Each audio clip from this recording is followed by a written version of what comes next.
Okay, everyone, good evening. Welcome to the August 28th, 2013 public hearing of the Planning Transportation Commission, City of Palo Alto. We are going to begin. I've only been doing this for 2 years, so I forgot what's next. We're going to begin with roll call. Secretary Elner, please. Commissioner Alchek. Commissioner Keller. Commissioner King. Chair Martinez. Present. Vice Chair Michael. Present. Commissioner Pinelli. Present. Commissioner Tanaka. Present. 6 present. Thank you. Ms. Elner, any announcements you care to make at this time? Let's see.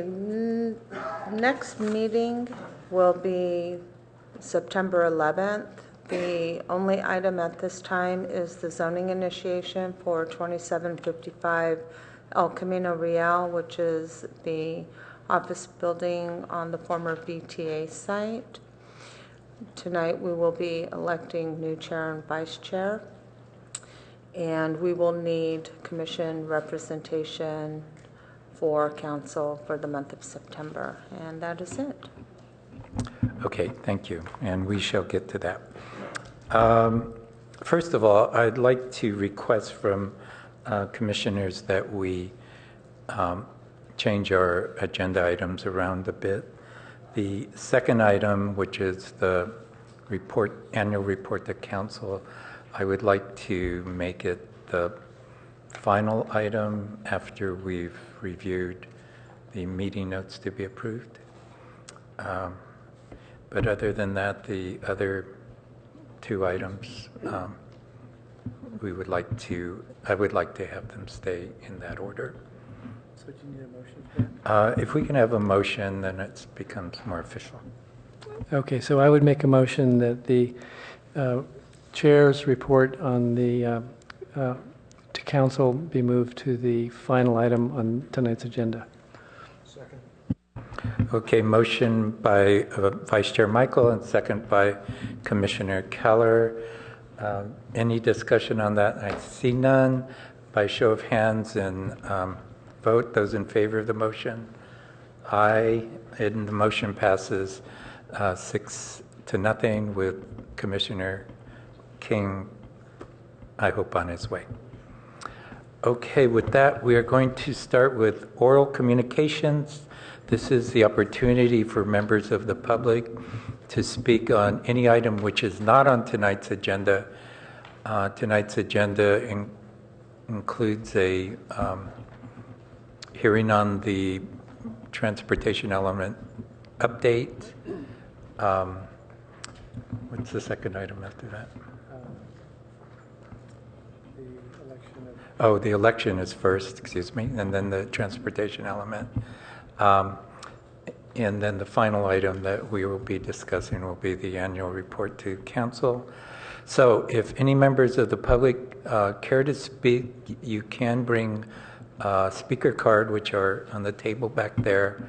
And at this time, we're going to begin. Each speaker will be given 3 minutes to speak. And right now we have 1 speaker. So the first speaker is Tim McAuliffe.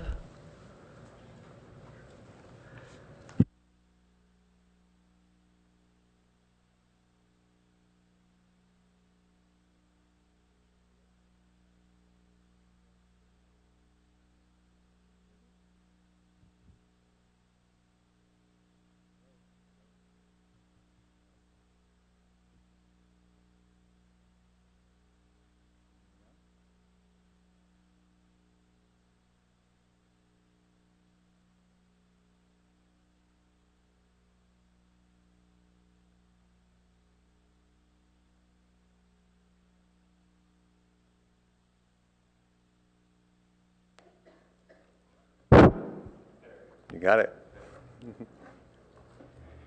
My name is Tim McAuliffe, and my wife and I live on Stanford Avenue in Palo Alto.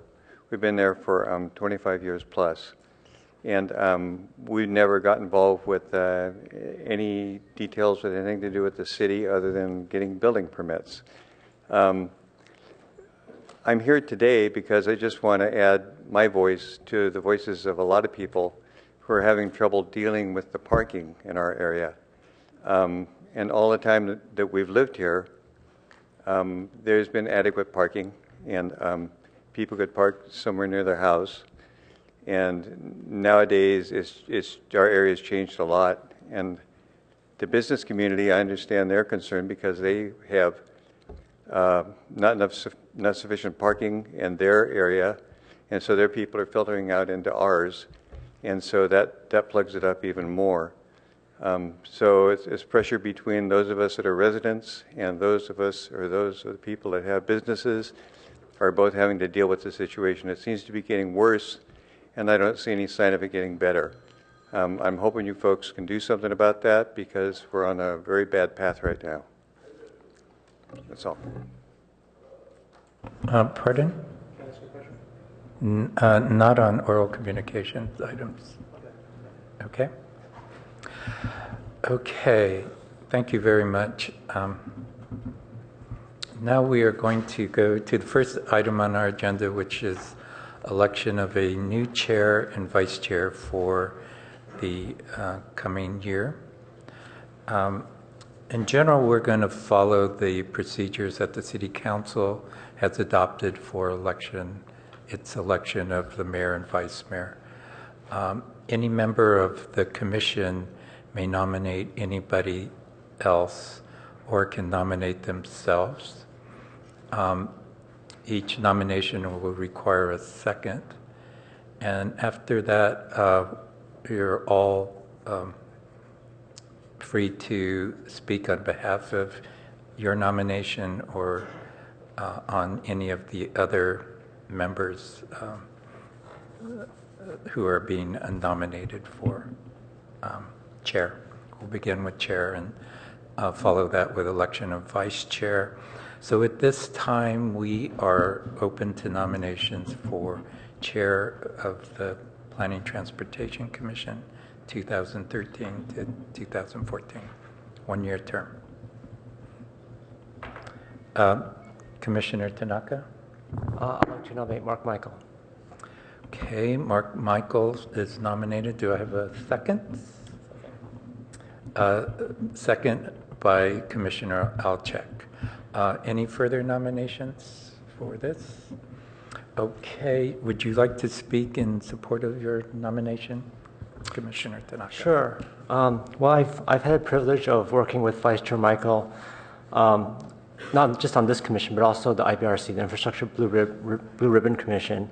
I've always been impressed with his intellect, his quiet calm of handling issues, even though they may be contentious. I think he'll be a great leader for our commission, and so I think he's been serving well as vice chair. I think he can serve extremely well as chair for this coming term.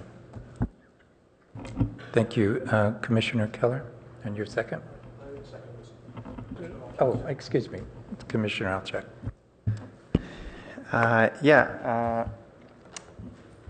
I think that Commissioner Michael will serve as a great chair. I think that the role is really well served when someone's capable of sort of collecting all of our ideas together and helping articulate them. And you've done a fantastic job of doing that all year. So I think that elevating you to this role is just going to make it easier for you to help us articulate our unified voice. So I'm looking forward to that. Anyone else? Commissioner Keller? Yes, I have been impressed with how Vice Chair Michael, soon to be Chair Michael, has served in that capacity. I think he's very thoughtful. I think he has a very keen insight. I think that his experience on The infrastructure committee, I think, has task force. I guess is, I guess it's committee has been a very fantastic background for his work here, and I also think that his background for many years in industry, and I think his background as a lawyer has been very helpful here. So I think that's. I think he'll certainly run meetings with confidence and success. Thank you. Anybody else? Vice Chair, do you care to speak in behalf of yourself? Well, I would just like to express my respect for Chair Martinez and how the Commission has operated in the time that I've been on this body, taking up very important issues in the community in a serious way. And I think that the challenge and the leadership of the Commission of not only eliciting all the contributions of the Commission and the Commissioners, but also engaging with the public and encouraging a productive dialogue with the residents about their concerns has served the Commission well, and I think this is important as we go forward. Obviously, there's a great interest in planning and land use, not just traffic and parking that we'll be taking up later tonight, but I think these are important times in the city, and this is a great forum to gather everybody's thoughts, and if elected, I'm willing to do the work. And if I can just say, I never got to serve as vice chair, and so I don't really fully appreciate the pressures of having to operate that timer. But also the calls from the chair asking, can you represent us at this meeting? Can you be on the Regional Housing Committee? Can you attend all the pre-commission meetings? Can you be a member of all the subcommittees for the comp plan? And Vice Chair Michael has never said no once. He's worked hard, he's been gracious, he's been a good friend, and he'll make a great chair. So I'm going to support that nomination. So without further ado, let's call for a vote on the election of the new chair. Those in favor of Commissioner Mark Michael, say aye, raise your hand. Aye. And those opposed, there's none. We have the election of a new chair by unanimous vote with Commissioner King absent tonight. Thank you. Congratulations. Now we will begin the same procedure for election of the vice chair. Do we have any nominations or anyone care to nominate themselves? Yes, Commissioner Pinelli. I'd like to nominate Commissioner Keller for the role of vice chair. Okay. Do we have a second to the nomination? A second by Commissioner Tanaka. Speak in favor of your nomination, Commissioner. Yeah, so I think there are three things. I've had the opportunity of sitting next to Vice Chair, now Chair Michael, for the past year. And I think I have an appreciation for what it takes operationally. So just sort of keeping an eye out for it. And really, when I think about any kind of role, I think about ability, relevant experience, and desire. I think, let's start with relevant experience. I think right now, Commissioner Keller is the longest tenured PTC member, if I'm not mistaken. So I think we already know that he has the relevant experience. I have a feeling that Commissioner Keller, whenever he takes on any challenge, he's able to determine what it takes to be successful and then succeed. I think he can be a really good whip, which is essentially what the vice chair has to do during each of these meetings by making sure that that every speaker stays on time, and that's an important role. And I hope he applies it to himself as well.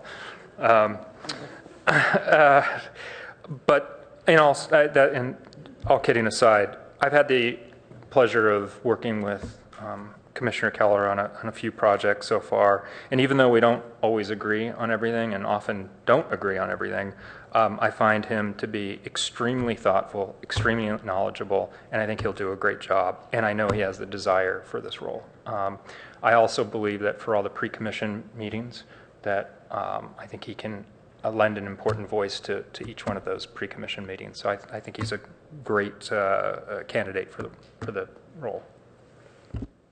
Thank you. Commissioner Tanaka?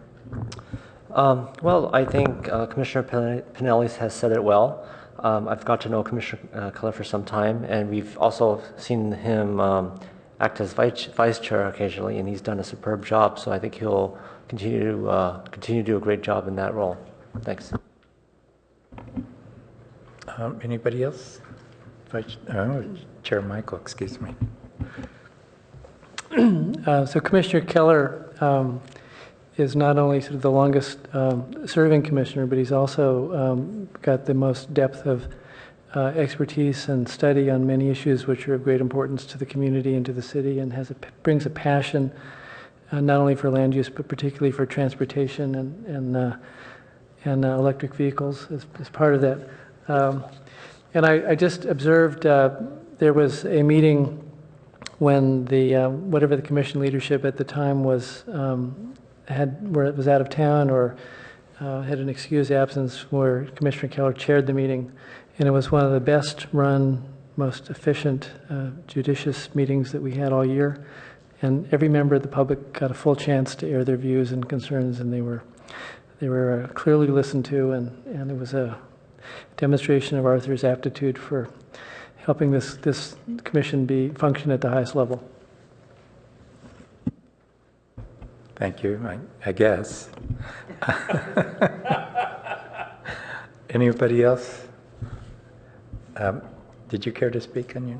I'm sorry, you should have been allowed first. Thank you.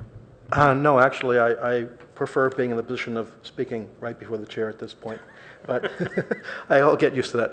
I appreciate the faith of the commission, hopefully placing in me, and I remember sometimes people think that I talk for too long, which I often do, but there was a comment by I'm not sure what role he was playing, but Samir Tuma. Well, I'm not sure whether he was an officer at the time or not, and he made a comment that I'm more cognizant of it, of the time limits when I'm in the presiding position than when I'm sitting on the side of the presiding position. And I said, yeah, select me as chair and you'll see that. So thank you very much, and I appreciate the faith that you're hopefully going to place in me. Thank you, Commissioner. Yeah, when I was nominated the first time for chair, Commissioner Keller said, I quote, "In the interest of time, I want to just echo what everybody else has said. But when has Commissioner Keller ever said something in the interest of time?" So we are going to have a profoundly intelligent, very compassionate, just very hardworking vice chair in Commissioner Keller, and I too support that nomination. So with that, those in favor of the motion to elect Commissioner Keller as vice chair for 2013-2014, raise your hand and signal aye. Aye. And the motion for the election of Vice Chair Keller passes unanimously with Commissioner King absent tonight. Thank you. Congratulations. Okay. Yes.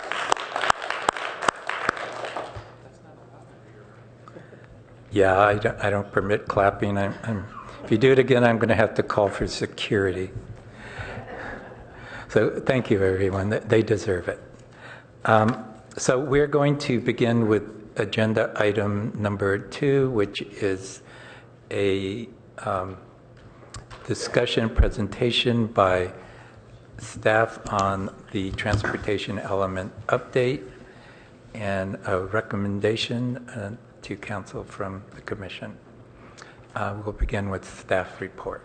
Thank you and good evening, Honorable Chair and Commission. Before I turn this over to Stephen Turner, Advanced Planning Manager, tonight you have the transportation element in front of you. This has been in front of the Planning Commission 2 times before, and it's been in front of the subcommittee several times. But I think that we now know it's taken on a renewed importance within the community, and I think it's very timely that this is in front of you.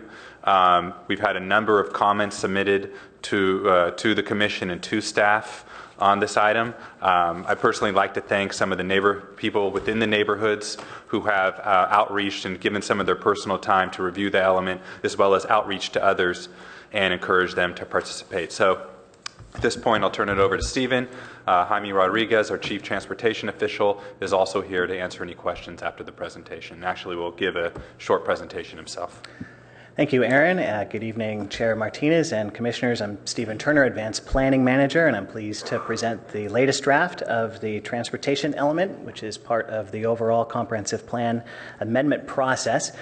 Commissioners have been working on this element for about 12 to 15 months now. The good work of the 2 subcommittee members, Commissioner Keller and Planning Commissioner Feinberg, were the original subcommittee members for the transportation element. And throughout that time, they've been adding their expertise and knowledge in assisting staff in developing the draft that is in front of you tonight. And although we've been working on this element for some time, this is really a draft document. This is we won't be seeking council approval of this element or the comprehensive plan amendment until sometime in mid-2014. So there is still a lot of time for review and comment and modifications to this element if needed. But staff is very pleased with the progress that we've made so far on this element, and we're looking forward to hearing board members and the public's comments on this element moving forward. So as I mentioned before, we've been at this for a little while. We've had 3 previous meetings with the Commission starting back in March of 2010, where we initially reviewed goals, policies, and programs of the existing element at a very, very high level. We started working on this element in kind of mid-2012 and had 2 check-in meetings with the Commission in August and November of 2012. And since that time, the subcommittee and staff have been working to refine the element. We've made a number of changes, which I will go into as part of my presentation a little bit later. But they really focused on just minor edits to the vision statements and editing of new policies and programs. So on the vision statement, which is up on the screen and contained within your staff report, maintain and promote a sustainable network of safe and accessible and efficient transportation and parking solutions for all users and modes while protecting and enhancing the quality of life of Palo Alto neighborhoods through alternative and innovative transportation practices and supporting regional transit facilities and reduction of greenhouse gas emissions. The only real change we made to that was in the previous version, it started off with a Palo Alto shall. We decided that our vision statement should have more of an action word at the very beginning, and so we decided to take out the beginning few words and just start with maintain and promote a sustainable network. Moving on, just to a brief description of some of the policy and program changes. Within the document, we included policies to look at or exploring the notion of a trip cap to regulate downtown development as compared to the current regulation of floor area. We would be looking at the possibility of having a trip cap to regulate development in that downtown area. The Commission and staff felt going forward it was very important to survey the community at a regular basis on transportation issues and needs throughout the city. This version also contains a refined section on the City Council's rail corridor study and the inclusion of their specific goals and policies that they have adopted that relate to the transportation element. That is contained within this version of the element. There is also policies and programs relating to the evaluation of specific intersections and corridors in Palo Alto and having that evaluation occur on a regular basis. There's more policies and programs related to motor vehicle and bicycle parking programs throughout the city. Safety, of course, is a primary importance to the city and is reflected throughout the element, but we felt that there could be additional policies and programs relating to the promotion of the use of technology in order to improve safety throughout the city. We also felt that policies and programs relating to safe routes to school and adding additional routes to the map were important. And then finally, policies relating to grade separations at Caltrain crossings are also in there. Just a very quick overview of the element itself and what you've been looking at as part of your review and within the attachment tonight. Go to that slide there. So throughout the document, you'll see references to a number of different features of the transportation element for each policy and program. There's a reference to a new policy and program, then that means that policy or program is new to this element. If you see a merged and edited comment, it means that the existing policies and programs from the existing element were either edited or merged to create a new policy or program. There in blue, you might see the previous policy or program, and that's language from the existing element, and that's really there as reference material for you to see how a policy or program has changed over time. No change, pretty self-explanatory that that particular policy or program was transferred from the existing element to the proposed element without any changes. And the underlying portions of the element indicate that there was new policies or programs added since the last review. The staff report also contains a disposition table in attachment B, and that table really illustrates and describes the status of the existing comp plan policies and programs as it relates to this new element. So if you have a favorite policy or program within the existing transportation element, you can see how it has changed in relation to this new element. We've also included some minor editing and corrections within the element that are not track changes. These were to correct spelling mistakes and grammatical errors. I do want to say that although we did have two separate set of eyes looking at the element, there are still some editorial changes and corrections and spelling mistakes and grammar mistakes that we do need to correct, and so we're going to be working towards correcting those so that it is as close to a perfect document as we can. And then finally, we have received a number of comments from the public over the last few days. Those are at places, as well as comments from members of the commission who reviewed an early draft of the document a few days before the packet was released. Staff has made most of those changes within the version that is contained in the staff report, but we felt that other changes needed more of a group discussion, and so we did not make those changes. But those comments are at your places and are also at the table at the rear of the room. So with that, I think I'm going to hand it over to Jaime Rodriguez to talk a little bit about the forecast model. Thank you, Steve. I want to just take a minute to very quickly provide the Commission with an update about our transportation model. So real quick, what the model is not. The model is not the solve-all problem, for any concerns within the community. Just because we have a model or an updated model doesn't mean that concerns from traffic from people won't go away. But I do think that what the model will do is it will do a good job in helping make sure that when we're analyzing potential impacts from proposed projects that are coming to the city, that we're comparing projects against each other against a common platform. And that's really what I think the new model will do. But it's very important, I think, that the community begin to understand how the model is developed, and I want to very quickly provide that for you.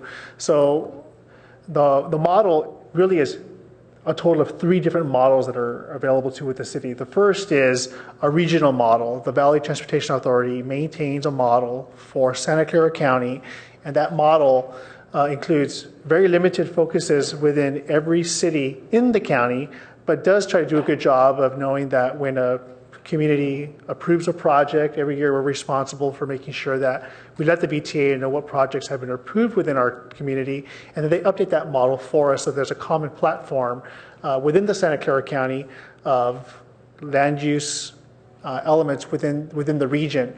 The model includes, again, existing and changed land uses over the previous year. It includes very limited roadway classifications, which streets are arterials, for example, which ones are expressways, which ones are residential streets. It does include some analysis of transit facilities, meaning if there's a VTA route on a corridor, those are documented within the model. It does include select implementation of bicycle facilities within the model, and that helps the model know that when a project is proposed, how many trips are going on a bike, say down Bryant Street on a bicycle boulevard. But the model does it at a very limited capacity for every agency within the county. And it only does it to try and capture the current year for whenever people provide data. So base year of the VTA model is 2012. And then it tries to forecast a future year, 2035. So what we did was we took that VTA model and we focused it to Palo Alto. So we took the VTA model and we added in every approved land use change over the last several years. We rebuilt up the roadway network within the community. We added in every proposed bicycle project within the bicycle plan.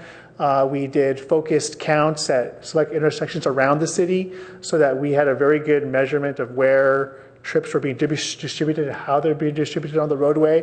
And we focused at 75 locations around the city to count data. And we actually fed that into the model and the VTA model. And that turned the VTA model into a model focused for Palo Alto. But more importantly, because it's based off of a regional model, it captures data that's coming into Palo Alto from Mountain View for things that they've approved. It captures information from Los Altos Hills, Los Altos, and the VTA happens to manage the model for San Mateo County. And so any approved trips that have been approved by Menlo Park, East Palo Alto, we now have all of that data as to how it relates to impacts in Palo Alto captured in our model. And that's one of the biggest differences between how the new model would function in relation to our previous model. The previous model wasn't bringing in changes that were happening within the neighboring communities. So that's a significant change and makes it a very sensitive evaluation tool for Palo Alto. The other thing that we did with the new model was we also, again, ran those more focused analyses based off of a current year 2013, because when we collected data, we collected it based off of the spring of this year. So it's a very current model, and then we reprojected everything to the future based off what the VTA had, based off of those more sensitive information from the current year. And we actually did a near-term scenario, meaning that for projects that we knew that were already approved but hadn't been built, we can compare a new project against a traffic scenario of that, what we call a background condition. Now, the model is something that, I'll be honest, even I don't know how to use it. You got to be a programmer to be able to use it. It's a very expensive model for the Palo Alto to have and to get training on. So we rely on the consultants to run the models.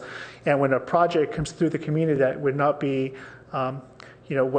what we would consider a large project, say just a 2-story building, that would be too much to ask that developer to run the model for a project of that size. So what we did to assist the development community was we took all those outputs from the 2013 year, the 2025 year, and the future 2035 year. We put them into more of a spreadsheet form in a software application called Traffics. And that's what we would give to developers as they're coming into the city, so that when they're evaluating their projects, everyone's using the same base year data, the same future year data, and it makes sure that projects are compared against each other, against a common background. The thing to know about the model is that it does evaluate level of service for Santa Clara County CEQA requirements, or CEQA in general, But CEQA in California and within Santa Clara County is a measurement of delay of vehicles. So that is still one limitation of the model in that we're not looking at pedestrian impacts, we're not looking at bicycle impacts. That's something that happens as part of site plan development with projects, from at a staff level with the architects and the owners of projects. And so the model is good for those types of projects. We would only go back and update the model about every 3 to 4 years, but we would use the large model that we've refined from the VTA for large projects like a specific plan. It was appropriate for the Stanford University Medical Center project at that time, or that type of a project. People usually use these for things like a 49er stadium. You don't use that big VTA model that's focused to a city for, again, a 2-story type building. So that's a little bit of background on the model, and I think we're going to probably plan to come back, I would imagine, Aaron, and give you a little bit more information about the model over time. But we want to take advantage of this project and look at all the land use changes that we proposed with other elements of the plan and begin that process for the community.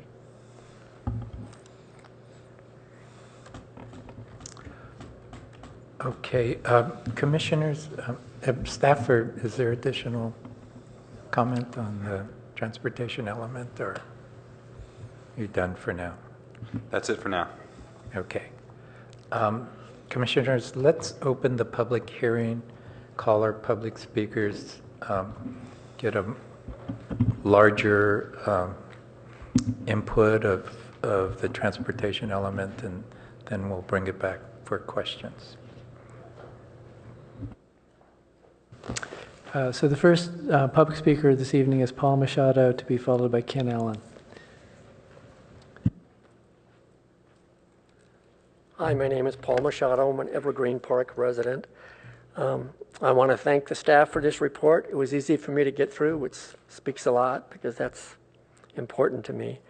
I did have some questions. It talks on page 6 about locating higher density near transportation and commercial services, and I've heard that a lot being down here at City Hall. I just don't understand how far it goes. We have 2 train stations, one in the very north, one in the middle, and then San Antonio, which is just off the border of the south. And then we have the infamous Maybell project, a 1/4 of a mile west of the Grand Boulevard.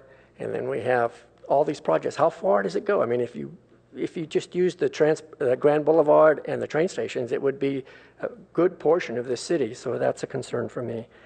I was very pleased with many parts of this report. On page 25, it said provide adequate parking for customers and employers of businesses to reduce the impact on the neighborhood.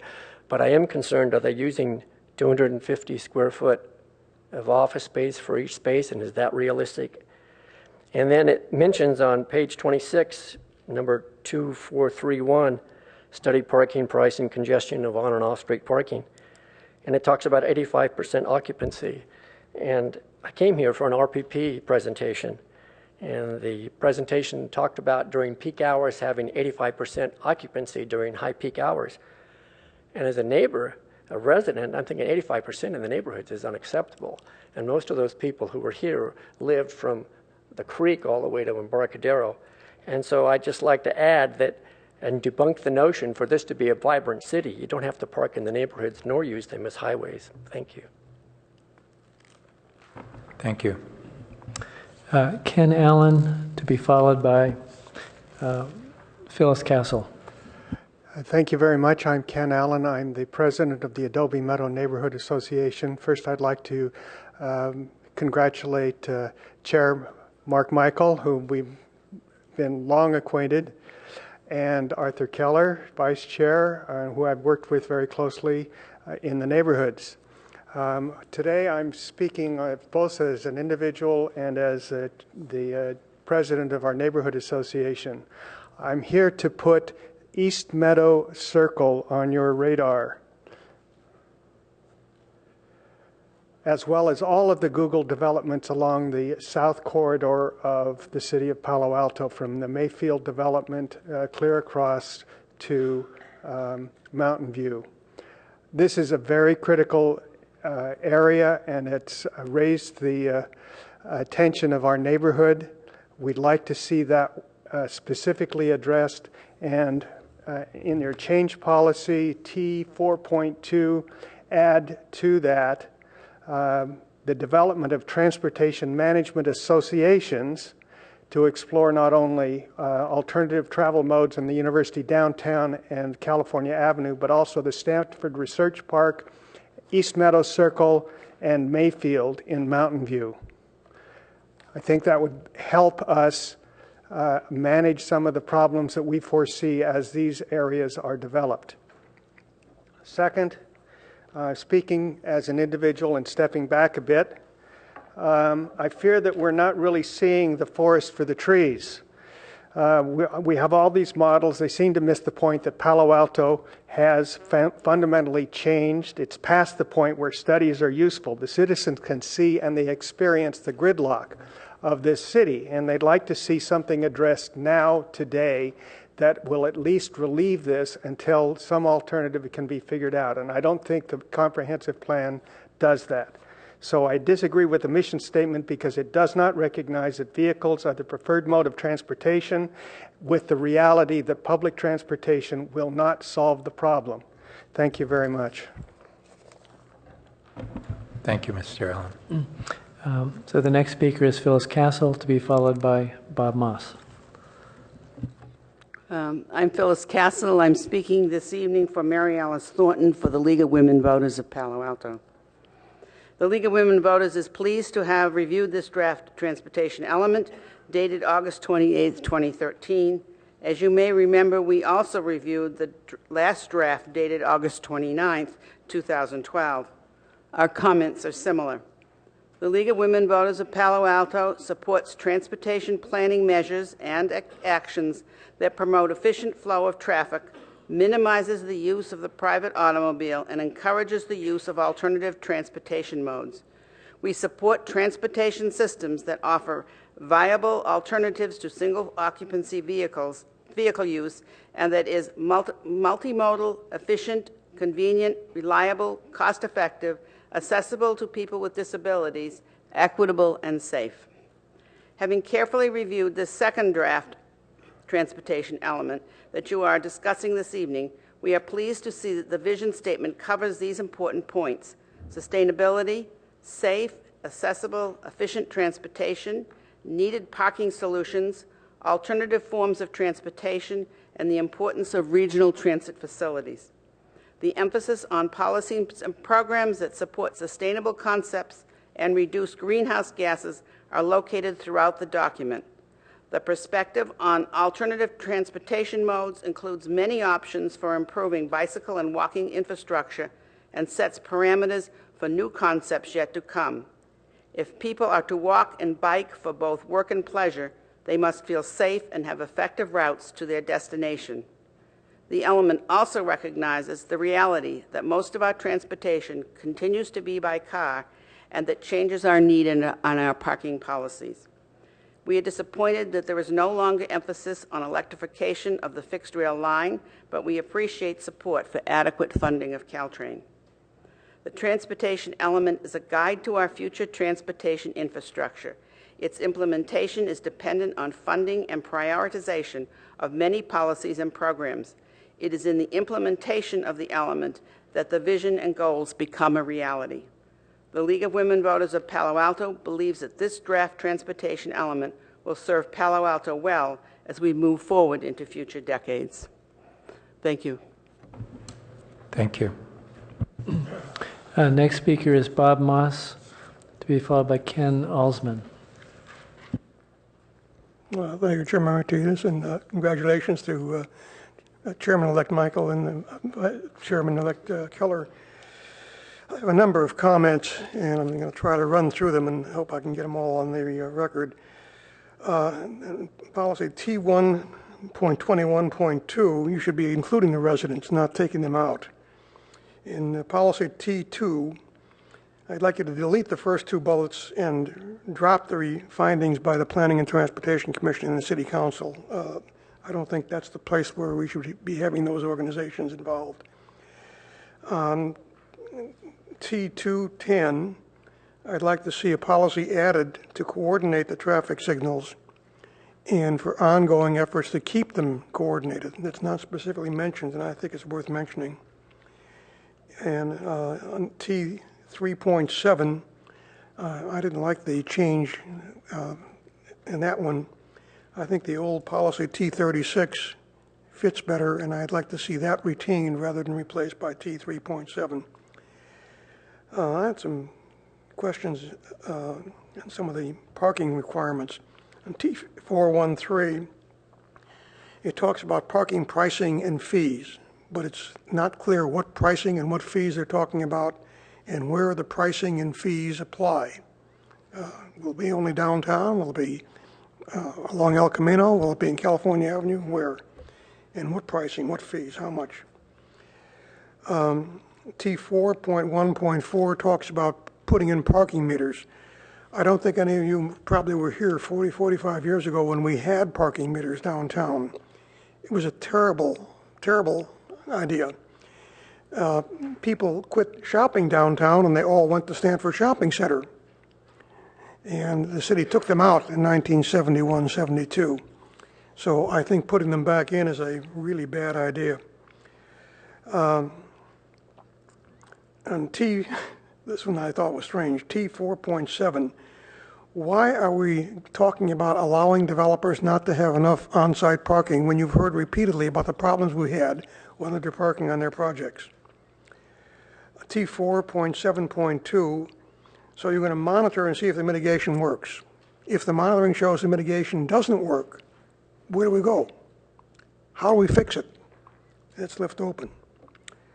4.3.7 talks about letting developers underpark based on alternatives, but it's not clear what those alternatives will be, and most important, how they'll be enforced. So I think that needs to be clarified. What if they don't work? How do you get them, since they've already built the buildings without adequate parking, how do you get them to provide enough parking? T4.11.1, what technology and what fees are you talking about? It's left open. I think that needs to be clarified. Thank you. The next speaker is Ken Alsman, to be followed by Elaine Wong. Ken Alsman, 1057 Ramona Street. Why am I here tonight? I've been involved in the parking issue in Professorville for the last 7 or 8 years. I've seen it start on my block, and it's now 2 or 3 blocks past where I live. I've given up. It's not going to change where I am. Nielsen Buchanan and others have done a great job of documenting the problem. They have, I think, been very conservative in their views and their projections.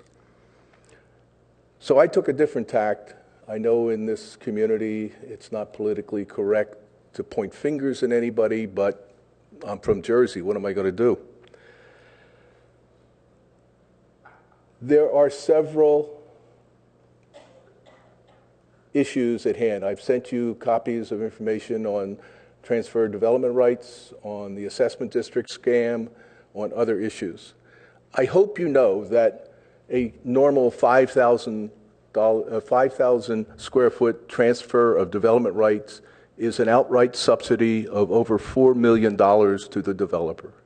I hope you know that granting a developer the parking rights to 20 parking spaces is effectively a $2.5 million subsidy. He did not earn those rights.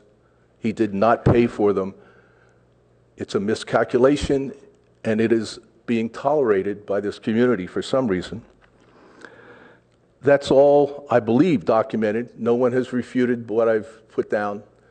It's all documented. We support it in this community. Why? I don't know.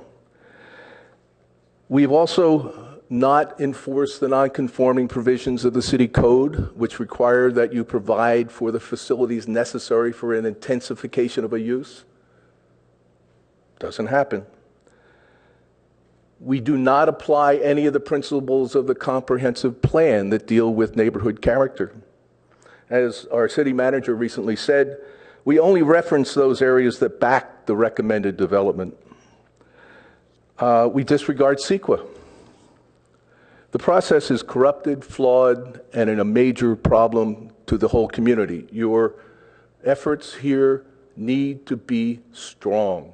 You need to take an action that says we really want a community, not a development community.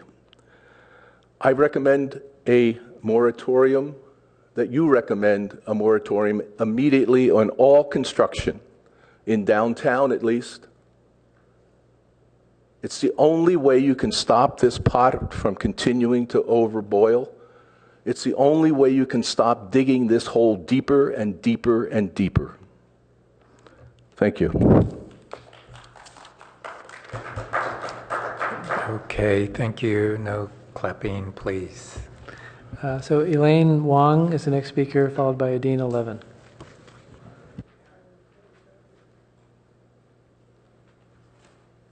Good evening.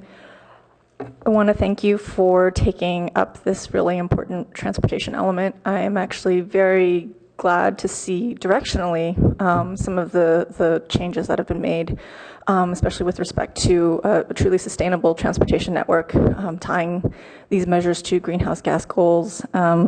Also, the insertion of a stronger transportation demand management program, consideration of transportation management associations, which I think are vitally important for understanding geographic regions and the impacts of development and traffic on areas and not specific projects. So downtown, California Avenue, Stanford Research Park, if that does get included back in.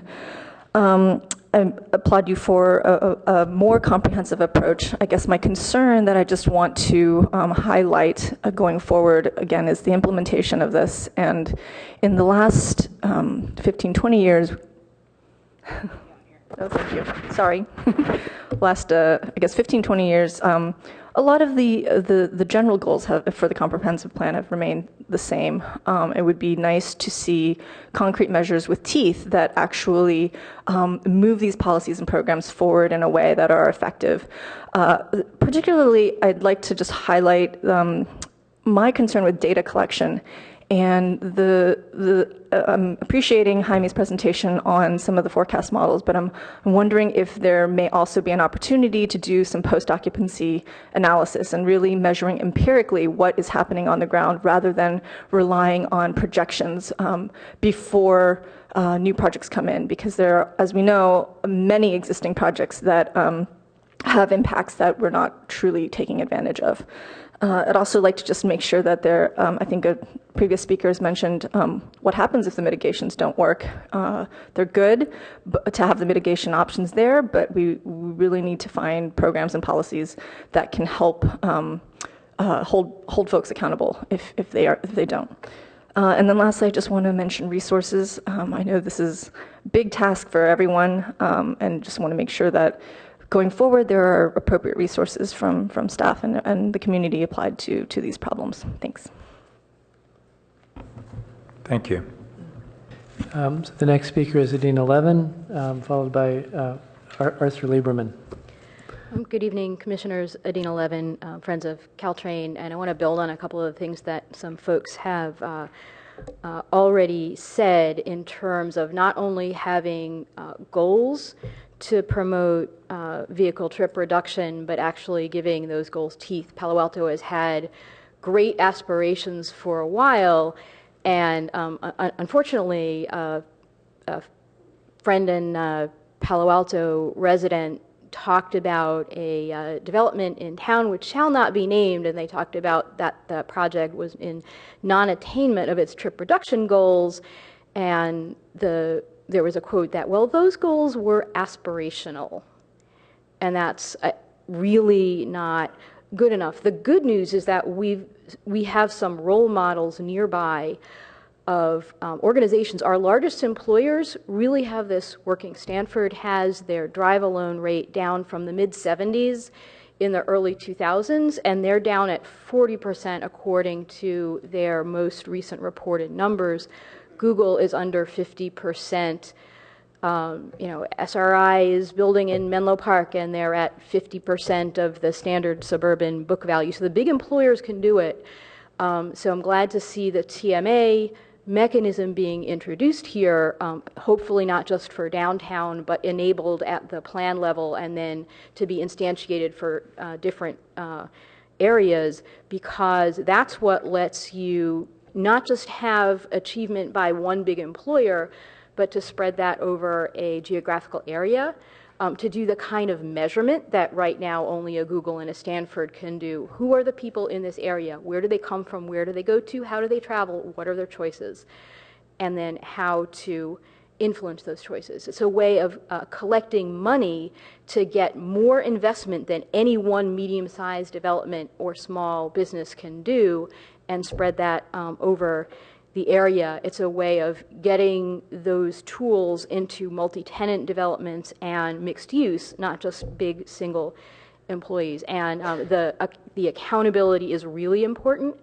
San Mateo, the city of San Mateo's new rail corridor TMA has some really interesting models to look at for accountability. They have annual reporting to the city done by city staff. They have provisions in the leases of businesses that are going in that plan area. And if somebody is in non-attainment, the first thing they do is they need to reinvest. You're running a shuttle every half an hour, run it every 20 minutes. You're not charging for parking, go ahead and charge for parking. So if you're not in unattainment, you reinvest and then pay a fine. So aspirational isn't good enough. Fortunately, it is possible, and I'm glad to see Palo Alto moving towards making those real. Thank you. And thank you for that. Our next speaker is Arthur Lieberman, to be followed by Nielsen Buchanan.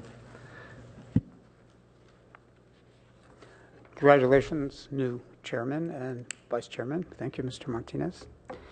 I have to admit that I'm a little confused about the comprehensive plan process. I'm new to this. Don't understand all the terminology, so please forgive me if I make some stupid comments. I'm not a very sophisticated person. There are some things I don't understand. For example, I sent in a note a few days ago with several points that I thought should be raised tonight.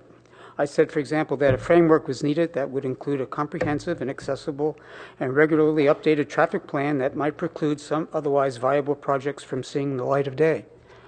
The response was that this was more appropriate aimed at the land use element. Well, I'm very pleased to hear tonight from Mr. Rodriguez and others at the staff the information about the new traffic model, and I'm very keen to learn more about it.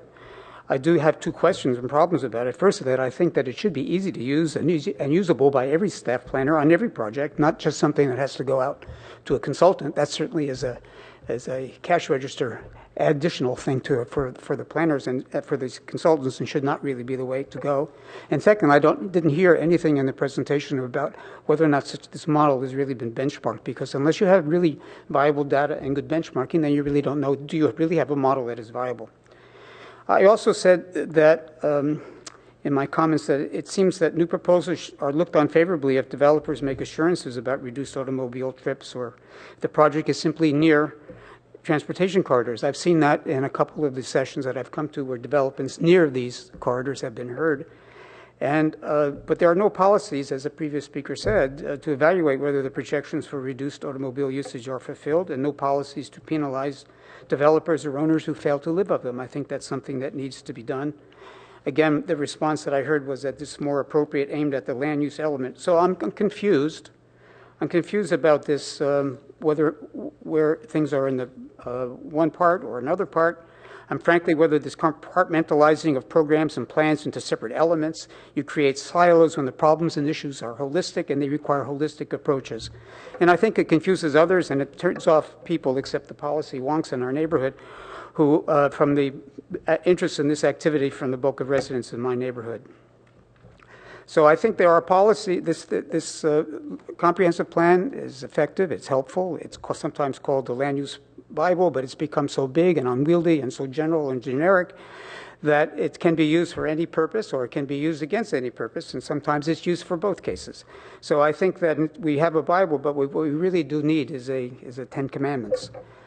I think the planning department director and the city manager have to come in and lay the law down to the planning staff that thou shalt not selectively use the comprehensive plan to justify some action or support some proposal whilst ignoring those that do not. Thank you. Thank you, Mr. Lieberman.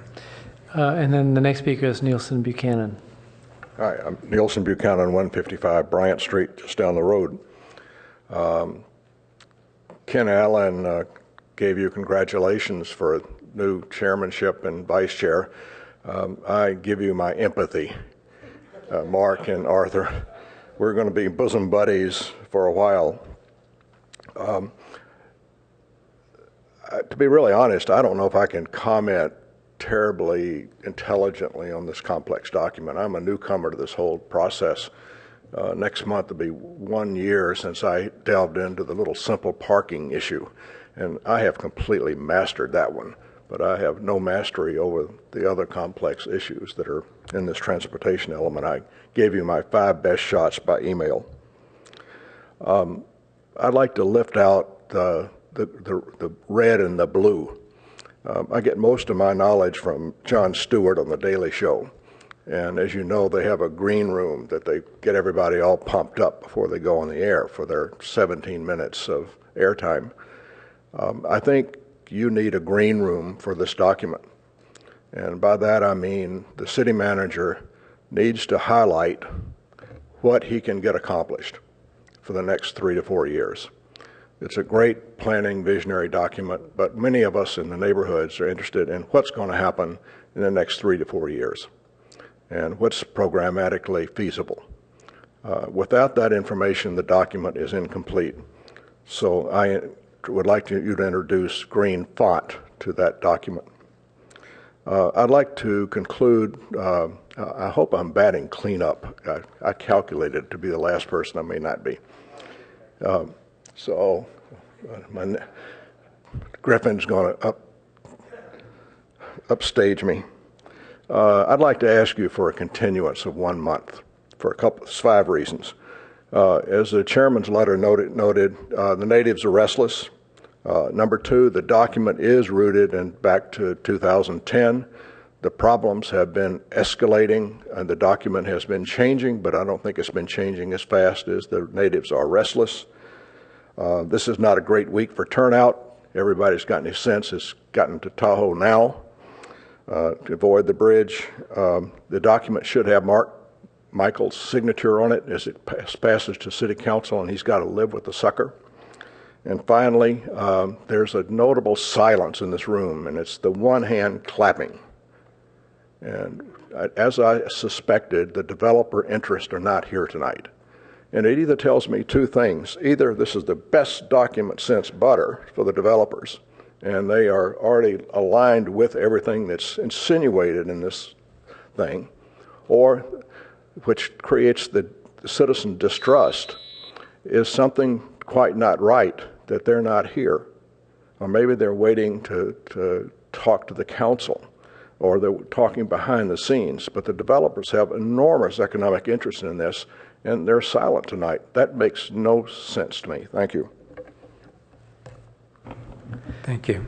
So the next speaker is Michael Griffin.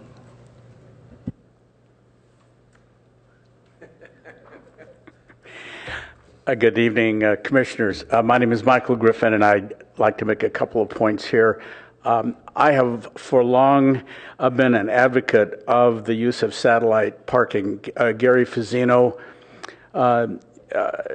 one of our past mayors, was a champion of this concept, and I'd like to pick up the lance and keep tilting on its behalf. Satellite parking, for example, use of a bus bridge between Newark and Palo Alto using East Bay parking lots, perhaps at the end of the Dumbarton Bridge, would be one example of satellite parking. There are other places, even here on the peninsula, where we should be exploring that concept, and I'd like to see that as an item in the transportation element. Other people here this evening have talked about enforcement of traffic demand management systems agreed to by developers, yet there appears to be no enforcement mechanism set up at the moment that would make sure that those developers did, in fact, perform as promised, and I'd like to see some text in the transportation element that address that issue. And thirdly, I too, along with Nielsen, would advocate that you consider this evening delaying transferring this element onto a council until the public has one more crack at commenting on it. I'd like to see more people commenting and advancing their different points of view. And I think that's all I got. Thanks. Thank you. That's it? Okay, wow. When a member of the public says I'm confused, I kind of start to duck. Those were very fine comments, and we're listening. I don't know whether staff has further comments to add, or commissioners want to take a round of comments. My own personal view is my own comments feel kind of small in relationship to what we've heard, so I'm going to be quiet for a moment. Commissioner Pinelli.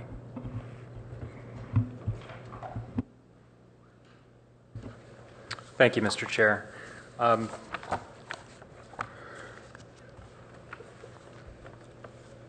I think Stephen Turner talked earlier about some cleanup items. So I have a list. I don't want to take up valuable time during this meeting for that. I'd like to start with some of a response to some of the feedback. Some we've heard tonight, some we received via email, and some I received personally. And it's actually feedback that before I got involved in first the Parks and Recreation Commission, and then IBRIC, and now the Planning and Transportation Commission, I had the same concern, and that is that our comprehensive plan is not specific enough. It's too vague. It's not measurable. I had the same criticisms for the plan, and it took me some time to actually understand that the plan is supposed to be directional in nature. I know it's a frustrating thing to say, but it's more qualitative, and it's more about saying these are the general vector that we're trying to go. Now, I know there's a lot of stuff in here, but for this element, I boiled it down into sort of three things. We want tolerable traffic. We want to have as clean an environment as possible, and we want adequate parking. To me, those are sort of the three overarching things here. I think, and I'm going to jump on my soapbox here just for a second, I think that there's a misnomer when we call this the comprehensive plan. Every other jurisdiction, just about, they call these plans general plans, and the reason they're called their general plans is because they are general in nature. I think when we call it the comprehensive plan, what we connote or imply to the unknowing public is that this is about breadth and depth when we're truly going for breadth. So that's not to say that we shouldn't have measurable goals. We absolutely should. That's not to say that we shouldn't have something more specific, but there's other places to do that. So anyway, that's comment number one.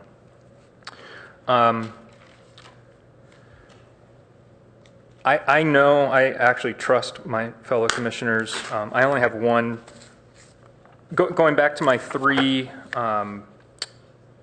overarching issues here: tolerable traffic levels, as clean as possible environment, and adequate parking. And Bob Moss sort of stole my thunder, but I'm sort of confused with T 4.7. We're talking about adequate parking, and 4.6 and 4.7 strike me as being a bit in conflict with each other. I think I know what 4.7 is trying to accomplish, but I think the approach that I would like to take towards mitigation issues is some people have already said, I think they've said the equivalent of trust but verify. So is there some kind of way of policing it? But I think I'd like to take it a step further, which is to say, when we institute mitigation opportunities, I don't think we should assume that they're going to work, because they are very much aspirational in nature, and oftentimes they are unproven, or they're proven, but we don't necessarily know that there was a cause and effect relationship, that there may have been other issues. It's a very complex problem. I would rather us say, you know what, we don't know if this is going to work. Let's build sufficient parking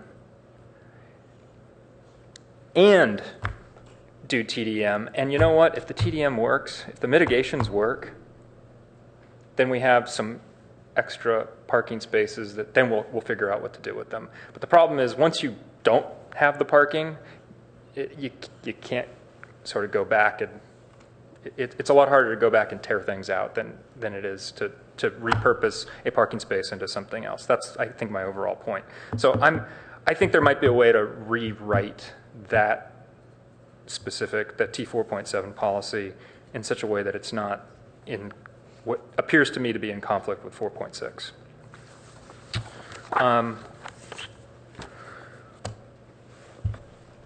So my last point is, well, we are in fact called the Planning and Transportation Commission, and I sort of find it ironic and funny that we're talking about this transportation element, which is supposed to be sort of the, as some people have said, the Bible of, and sort of supposed to be this holistic view of transportation in the city. But this commission is supposed to try to be, to bring holistic solutions to the table, but we're barely second fiddle when it's matters of downtown land use. So we're sort of an afterthought there. And we're totally, completely in the dark about one of the biggest elephants in the room, which is HSR.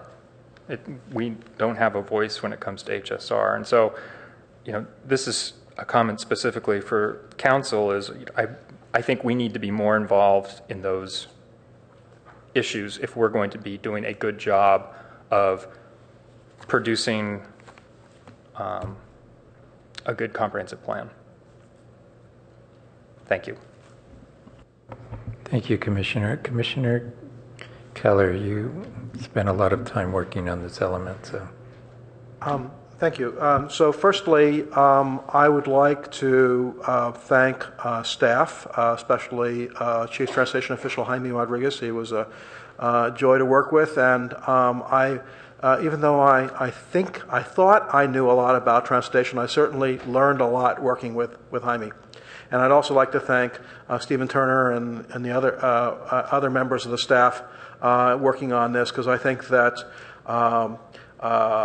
they take a lot of the credit for the extent that this document is readable. It's because we argued over how things are worded, and they helped make it much more readable. So I'd like to thank them. I'd also like to thank the members of the public for coming out and speaking on this. I'm quite pleased that we have such a broad turnout. I wish we had more of a turnout in past issues, but I'm glad that there's a much more interest in things occurring before the Planning and Transportation Commission, and I hope that means that we'll get more input and make better decisions in general. So I think that's a good thing. And I'd also like to thank fellow commissioners for especially their comments in the past and their comments tonight. Some have made, and some will make in the future. I think that this is a large document, and I can't tell you how many times I've read through it and marked it up and whatever, but it's been quite a number of times. So let me just point out a few things that are interesting. So the first thing that's interesting, which is very easy to miss because it's in tiny print, is Program P1.7.1.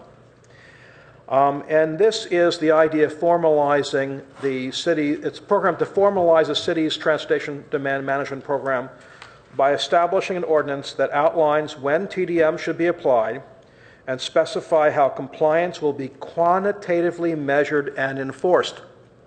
So in the past, we haven't had that measure, the idea of quantitatively measuring them and enforcing them. So this is saying that we need an ordinance to measure and enforce this. And as Commissioner Pinelli talked about, the comp plan provides goals, policies, and programs, but they're implemented through ordinances. And it's the ordinances that provide the true enforcement mechanisms for this, and without the ordinances implementing the mechanisms for enforcement, it's hard to enforce those measures.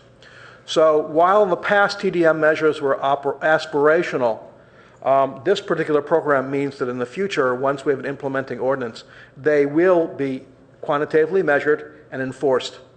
And not only that, but you might say, well, why don't you put in here a timetable for when you enforce them and a timetable for what the penalties are? Well, by putting them here as a program and having an implementing ordinance, we can see how well the ordinance works. And then we can modify the ordinance based on experience of how well that works without having to go back and change the comp plan. So that's the way I think of this process. There's also a question raised, some from comments and from Commissioner Pinelli, and that is the nature of 4.6 and 4.7. So first of all, 4.6 says, policy T4.6 says, all new development projects should be completely self-park without the use of on-street parking intended to fulfill the minimum parking requirements and compliant with the established parking regulations in the municipal code. So they have to be self-parked. That's the first thing. T4.7 is one of the ways of getting some of your self-parking is through off-site agreements, shared parking and off-site agreements. So, for example, one of the things we considered in East Meadow Circle, maybe it was a bad thing, maybe it was a good thing, but one of the things we considered before Google basically bought up much of the place was that if some other developer were to buy up a couple of parcels, rather than necessarily having all the parking on one parcel, it could be in a shared area and shared in that way, without necessarily combining the parcels. And just as was mentioned by former Planning Commissioner Griffin, the idea of off-site parking, such as parking in the East Bay, so people could come there and then buses bringing them here. Or, as was also sometimes mentioned, parking on the east side of 101 off of Embarcadero Road, so that we avoid traffic going down Embarcadero Road to our downtowns, to our business districts. And that's also part of the thing that we're thinking about. But the idea here is that even if you do that, it still has to be self-parked. So that's the principle. This is just one way of doing it. But you can't sort of sweep them under the rug in this way. The parking still has to be provided. The interesting thing of trust but verify is an interesting concept. We've had the concept in the past. First of all, I think I agree with that concept. But we've had the concept in the past of a parking reserve. For example, there have been low-income housing projects in which we've had a parking reserve. And if the parking is not necessary, then they can turn it into landscaping. And that's been done in several projects that happened on California, the Cal Park, low-income housing on Park Boulevard by California Avenue. I believe that also happened on the project on East Charleston, although I might not be absolutely certain, but I think that was one of the concepts that was considered there. But I agree that you can't unring the bell. Once the bell is rung and the project is built, you can't unring the bell. But as was discussed for San Mateo, there are things that we can do in terms of, if we have an enforcement mechanism, of putting the pressure on developers to make sure that the TDM measures are met, and that we have strict quantitative, actual numbers associated with them. There's a couple of things that I'd like to see happen in terms of changes, and these come from the comments that I made earlier. So the first thing is policy T4.2. First of all, there's a typo in the old T4.2, and there's actually a further change that I'd like to make. So T4.2 talks about, let's see if I can find it. Oh, here it is. Explore development of new transit management association. I assume that that's transportation management associations. And I would suggest it be plural. And rather than arguing about whether they should be University Downtown, California Avenue, Stanford Research Park, East Meadow Circle, I'm going to suggest that that be explore the development of new transportation management associations, plural, to support alternative travel modes in the various business districts, and leave it unspecified, and we can create them as needed. The next thing is a comment that I made in terms of T4.6.2, which reads, identify parking use efficiencies by studying off-street minimum parking vehicle requirements for mixed-use and multifamily developments. Consider strategies to promote efficiencies. Update the zoning ordinance to reflect changes that result from the review. Well, I actually wrote the original policy, and some of you may have seen it, but it actually doesn't match this one. This has been simplified in a way that's not clear what the original intent of this was. I originally wrote, study off-street minimum parking requirements for mixed-use and multifamily development to identify parking utilization efficiency.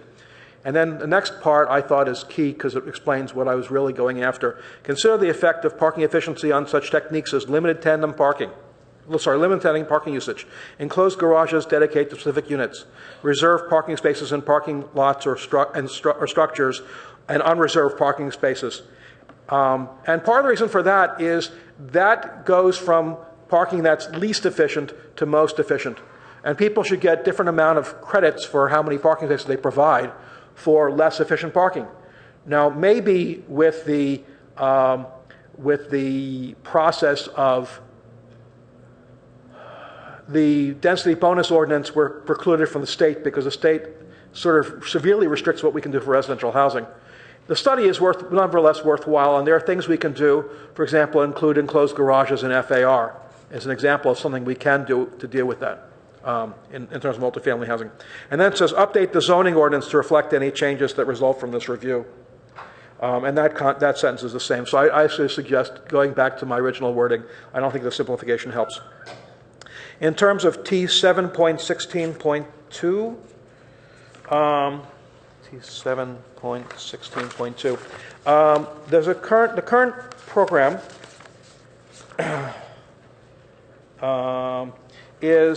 which is a new program, work towards a funding mechanism to build grade separations at existing grade crossings for Caltrain between San Francisco and San Jose. So this is something working along the corridor, entire corridor, to try to promote grade separations.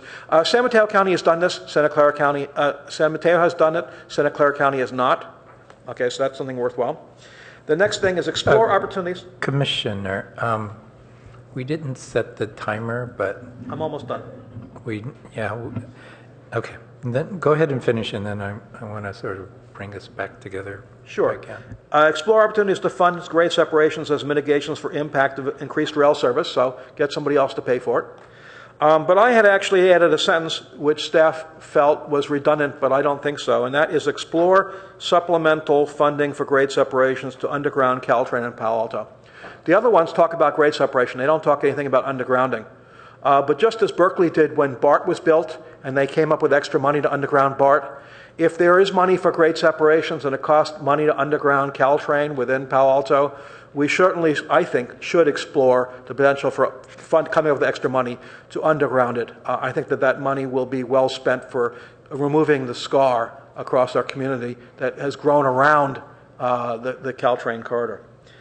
So that's the kind of changes I'd like to see in this. I appreciate everybody's comments and feedbacks, and sorry for taking so much time. Thank you. Thank you. Let me try to make sense of where we are. We're hearing from our community that there's a big problem. And when it comes back to us, we're talking about T4.14, port this and that. We're looking at little problems. And it seems to me that maybe this month that someone suggested might be a good idea to see whether the little problems address the big ones. the little solutions address the big problems.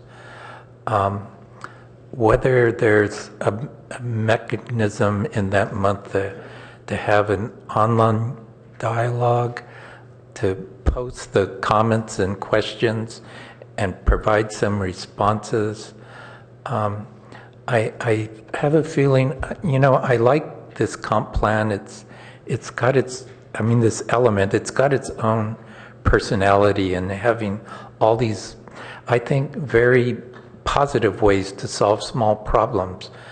But I don't see us really responding back to the community and addressing things like what's happened now and what could happen with the larger projects, unless we can take a larger view of it and say where this is, or establish a communication that says this is just the first step to implementing a program, a series of planning studies that begin to take these pieces of the transportation element and put them to work towards solving these problems.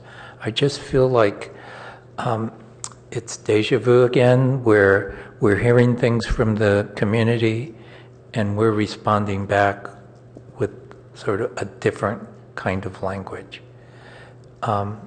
Commissioners, I don't know whether I'm making sense on this, but I'd like us to move forward with the transportation element, but it just doesn't seem like we've established the base to go forward with it. Now, silence, it must mean that nobody's listening, but commissioners, can I get some little response on, rather than giving, and I had a series of small comments to make about the element. Are we getting at, with this opportunity, to address some of these larger issues? Anyone? Chair Michael. So thank you, Chair Martinez. Just to tip my hand, when the time comes, I'd like to make a motion that we do continue this topic for approximately 1 month. I don't know how long the staff would actually need to reflect whatever changes or edits that you'd like to make, but I think either the September 25th or the October 9th meeting would be appropriate. October 9th, is that good, or? I think we'd be prepared to come back even at September 25th if we can perhaps continue to work with the subcommittee and address the comments from the commissioners and from the public. I think we can do that pretty quickly. I'm thinking maybe the first meeting in October would give the members of the public additional time to really dig into what you come up with, which should be a really excellent turnaround. Can I just add to that? Excuse me, Chair. Can we use that opportunity to try to establish some kind of platform where we take the comments we've received tonight, put out a response of where that is addressed in the transportation element, or an adequate response of how we propose to address that, give the members of the public a chance to come back and say, no, that's not what I mean. So that there's a chance for some of these very serious questions about what we're doing to be addressed, not in long letters to us, but in simple kind of questions and answers about, or more questions about how we bring our community and our planning report to, not to an agreement, but to an understanding of where we're going with this and how it will include or can include some of the concerns they brought to us tonight. If we can use that month to not have meetings or send out emails, but somehow on our website or in some sort of method, be able to communicate to everybody who's interested in listening and wants to respond. Something about what has the community's concern and how, and all these things we're talking about, and this document that we've worked hard on, how it's going to address that. If we can do that in this month, I think we could make some progress in having an understanding and a better document going forward. Thank you, Chair. I think the short answer is yes. I think part of the problem is that a lot of people, and people said this, is that when they're at the podium, is that they're coming in the game somewhat late. So I think by having this, potentially a month, we could begin to at least put together some type of FAQ document that responds directly to some of the questions that we're hearing tonight, as well as some of the questions that we've heard via email and that I've received phone calls about. And those questions will be specifically related to, I think, the first category will be, what type of policies are typically found within a comp plan or within a general plan. And then secondly, where there are concerns where some of the existing policies or proposed policies and programs actually could address those concerns, or at least point future ordinances in the right direction. And then third, if there are things that are not addressed there, we could consider where they could be appropriately addressed, and whether that's in the transportation element, the land use element, or somewhere else within the comp plan or other city policy documents. I'm sorry, Chair. One last point. Could we also, in that FAQ, not answer, but put a response to the proposal that we put a moratorium on development? I mean, it's not what's in the transportation, but acknowledge that recommendation or that question in some form without sort of creating promises or something, but it's being asked, it's being recommended, and if we go forward with the transportation element tonight, we're ignoring it. So, I mean, everything that's been offered tonight to have a response back, not the full answer, yes, that's a possibility, we'll do it and such, but an acknowledgement that the reason it's being proposed because this, and what the issues are about that, I don't know. But that's the kind of responsibility I'd like to see us take. I think we could respond. I mean, there are some questions and answers that are significant policy decisions that we, that are council-related policies that I wouldn't feel comfortable with, putting, something out there without getting the council check on different items. So, as this floats up to the council, those are some of the questions we could answer. But we could take our best stab at that, at least. I appreciate outlining that. The implications of a moratorium or the legal boundaries of a moratorium. Yeah, and I think it's a reasonable response that that's really something the council has to take up. Sorry, Chair. Back to you.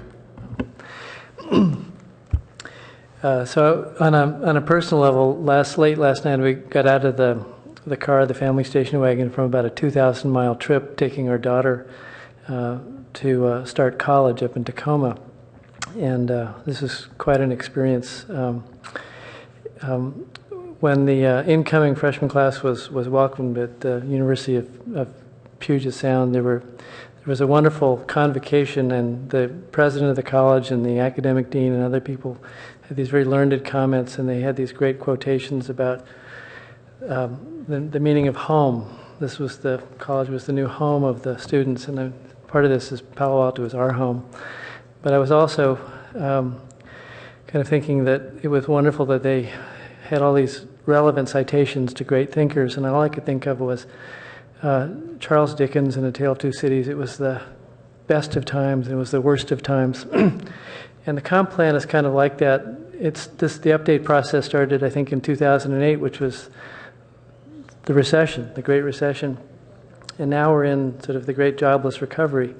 Sort of the good news is that the real estate values, particularly in Palo Alto, seem to be skyrocketing again, and there's a lot of new development proposals trying to capitalize on the opportunity, which brings more traffic and insufficient parking and other problems, neighborhood intrusion, so forth. When I was in college, I declared a history major, and this came about because I took a course from a really great professor named David Potter on the American character. And he was an American social historian, and it really was an inspiring course. But when I got to the Planning Commission, I had been in the business world for several decades, and I had been inured to the notion that you can't manage what you can't measure. And I'm thinking, character. What's that? The character of the community. Well, how do you measure that? How do we, what's the analysis? So this is this battle of data versus intangible qualities.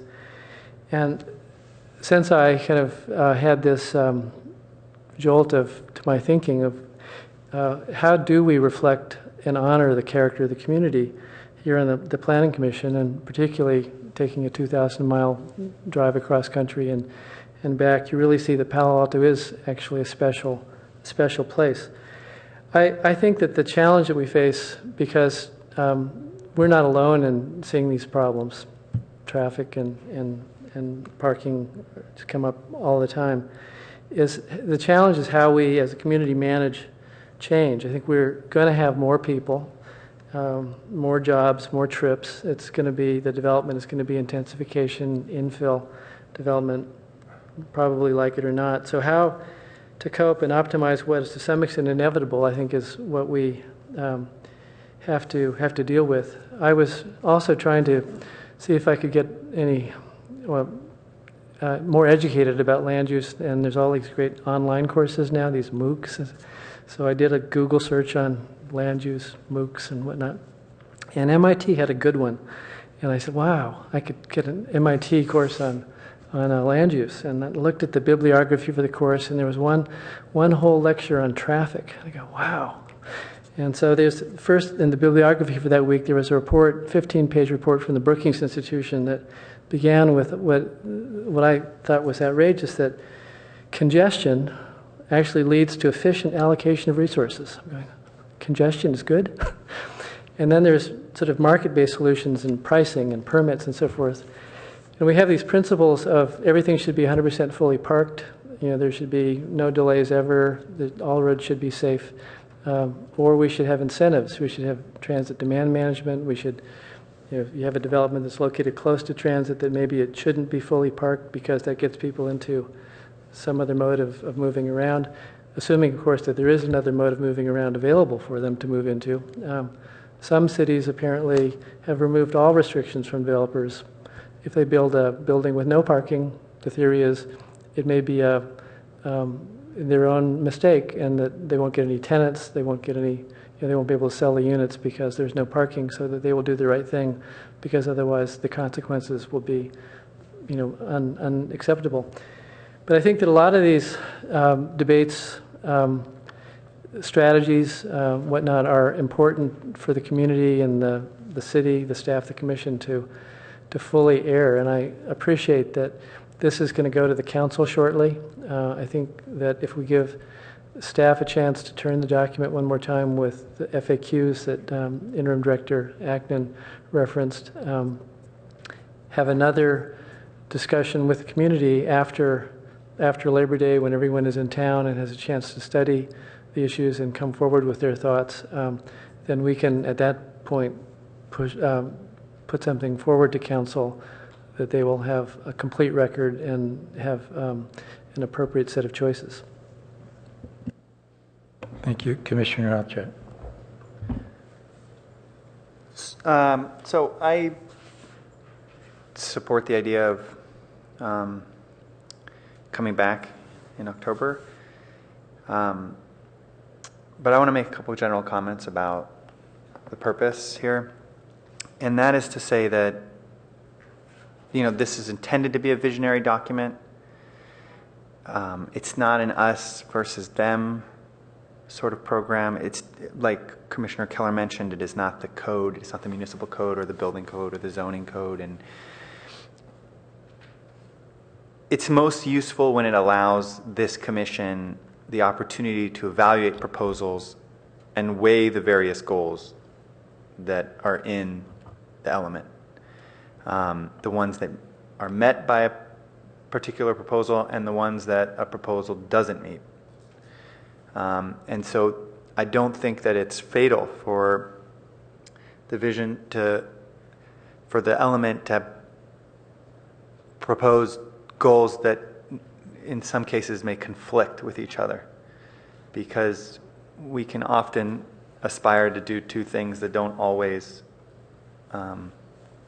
work together. That being said, this is actually this process should take a long time because the document is supposed to last a really long time. And I just want to sort of reiterate that I continue to be astounded at the pace our city implements parking solutions. And maybe it's, I would much rather be able to say that after a year of hearing about parking issues in our downtown, we implemented something and it failed, than to be able to say that we didn't implement anything. Because what we're suggesting here is that the process takes so long that it's not worth even being in. It's so long. And what we have is a moratorium on parking strategy implementation. And if we were to try something, then we would basically be espousing the view that we do act. And if we act, then we could adjust our actions in a timely fashion so that if it didn't work, well, here's a way to make it work now. And so I really empathize with, the individuals who have toughed it out, because I'm not proud of the fact that it's taken so long to implement something. I really wish that wasn't the case. And I want us to appreciate that there are certain, as a commission, I think there are certain things that we need to create time for and we need to deliberate on, especially when they're visionary like this element, and they should guide us for the next, what is the time frame? 2025. By then, we'll be taking some, tube to LA, and our cars will be driving us and parking, on top of each other. But until then, let's try some, permit programs, because the suggestion here is that we're not capable of even trying things. I think we're so convinced that we have to get it perfect that it's like, that saying, the perfect is the enemy of good. My last comment here is that I would almost favor a community, an uninvolved community approach to the parking permit program. Just try something and see how it works for 2 months, try something else. Because it's just, we hide behind this notion that we want all this input to solve a problem, and it makes it look like when we talk about a visionary thing and we want a lot of input, it's hard to appreciate that we really want that input, because for the small problems, we want the same amount of lengthy input, and this is a far greater topic. So I think that for those of you who showed up tonight that are looking to this document to solve your parking problems, this isn't exactly the place that they're supposed to be solved in. It's a start. And I think that some of the goals and policies that are here that address parking are actually very strong. I think the document is very strong. I look forward to the kind of responses to many of the comments we heard. but I think we need to keep our eye on this that we need to act on the small issues faster. Okay, thanks, Commissioner. Commissioner Tanaka? Yes, so first, I appreciate the subcommittee's work on this for making it happen, of course, the public and staff's work as well. I think the idea of making this a little bit more data-driven, so I like the fact that there's actually some sort of effort to make a measurement inside. I saw that in the technology section. I thought that's a great thing. I think being data-driven is a good thing. One question I have for our chief transportation official is, do we have any idea of what kind of accuracy the model has in terms of its predictive capabilities? Well, as far as accuracy, I don't have a specific answer about accuracy, but what I can say is that it's accurate from the standpoint that it actually does take a regional perspective look at things. And that's one of the criticisms that I continuously heard from the figures that I've been here, is that when projects were coming through, there was a consideration for, cumulative impacts, from around the region. The new model does a very good job at doing that, because it does capture, the growth, not just from within our own community, but from the growth that's coming in from the neighboring communities. And that's a key thing, I think, that the community needs to have that information when elected officials are looking at, policy impacts for approving a project. And from that standpoint, the model will do a very good job. Okay. I guess my recommendation would be, I know it's maybe hard to predict what the accuracy is going to be of our prediction, but maybe, I think some members of the public mentioned it, but it might make sense to maybe record what the prediction was, and then later on measure it and see what the accuracy actually was, and feed that back into the model, so maybe make the model better. But I do like the effort in trying to make this more data-driven. And I think by actually having this model and better data, it's going to make decisions maybe a little bit easier, because then you could simulate, you could try to do what-if analysis. Because I think that's part of the problem right now, is we don't know really what will happen. It's a guess on everyone's part. A few quick comments here. So one is in terms of pushing out a moratorium of all development. I think that's something we have to think about pretty carefully. That's a pretty major step.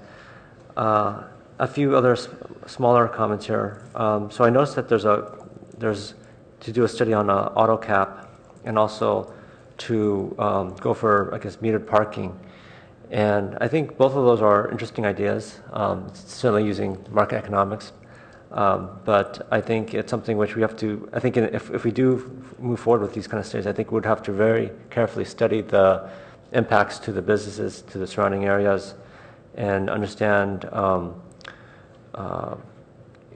think, especially thinking about if a shopping area is free and another shopping area is paid parking, how does that mesh out together? And how does the auto cap impact an area as well? I think those are pretty dramatic suggestions, I think, or studies in this document, which I think need careful consideration. My last comment is I saw there's a lot of effort around electrical vehicles, and I think that's generally a good thing. This seems to be where things are headed. But I think the other thing to think about also is one of the biggest resources this country has today is actually natural gas. So maybe perhaps looking at natural gas as well as a fuel could also be a good thing. But overall, I think it looks pretty good. Thank you. Thank you, Commissioners. Maybe 2 or 3 minutes final comments before we look to continue this. Anyone?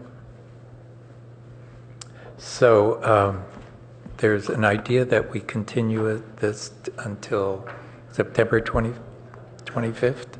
Or October 9th? Do we have a motion? Commissioner Pinelli, yes. I'll make the motion that we continue the review and recommendation of approval of the transportation element until October 9th. Okay, the motion, and it's second by Vice Chair Keller. Okay, any discussion about this? Maker of the motion? No?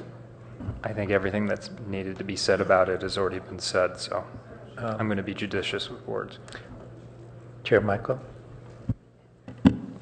So in making the motion to continue this transportation element until October 9th, I think it would be really important for the public to have as much advance notice of what would be the final documents for that meeting as possible, and maybe at least 1 week or maybe 2 weeks of public access to the documents. I'll put in a plug for our comprehensive plan amendment website. It's very easy. It's www.paloaltocompplan.org, and it's really the clearinghouse of all information related to the comp plan amendment, and I think a great venue for the types of additional analysis and information we've been talking about tonight. Me first. I'm just the commissioner now, so. I would like the staff to jumpstart this discussion by addressing a couple, 2 or 3 questions. One is, how does the proposed transportation element update address the neighborhood parking and traffic issues we've heard tonight? How does it do that? Because it may be there as the starting point for where the city goes forward with that. And I have a lot of confidence in that. Second is, how does it differ in how we look at development and the potential development impacts in neighborhoods from a traffic point of view and a parking point of view? How is that different? So I think if we, and there may be other kind of overarching questions like that staff can come up with that really begins to focus the discussion on this transportation element and how it really can be a good document for the city.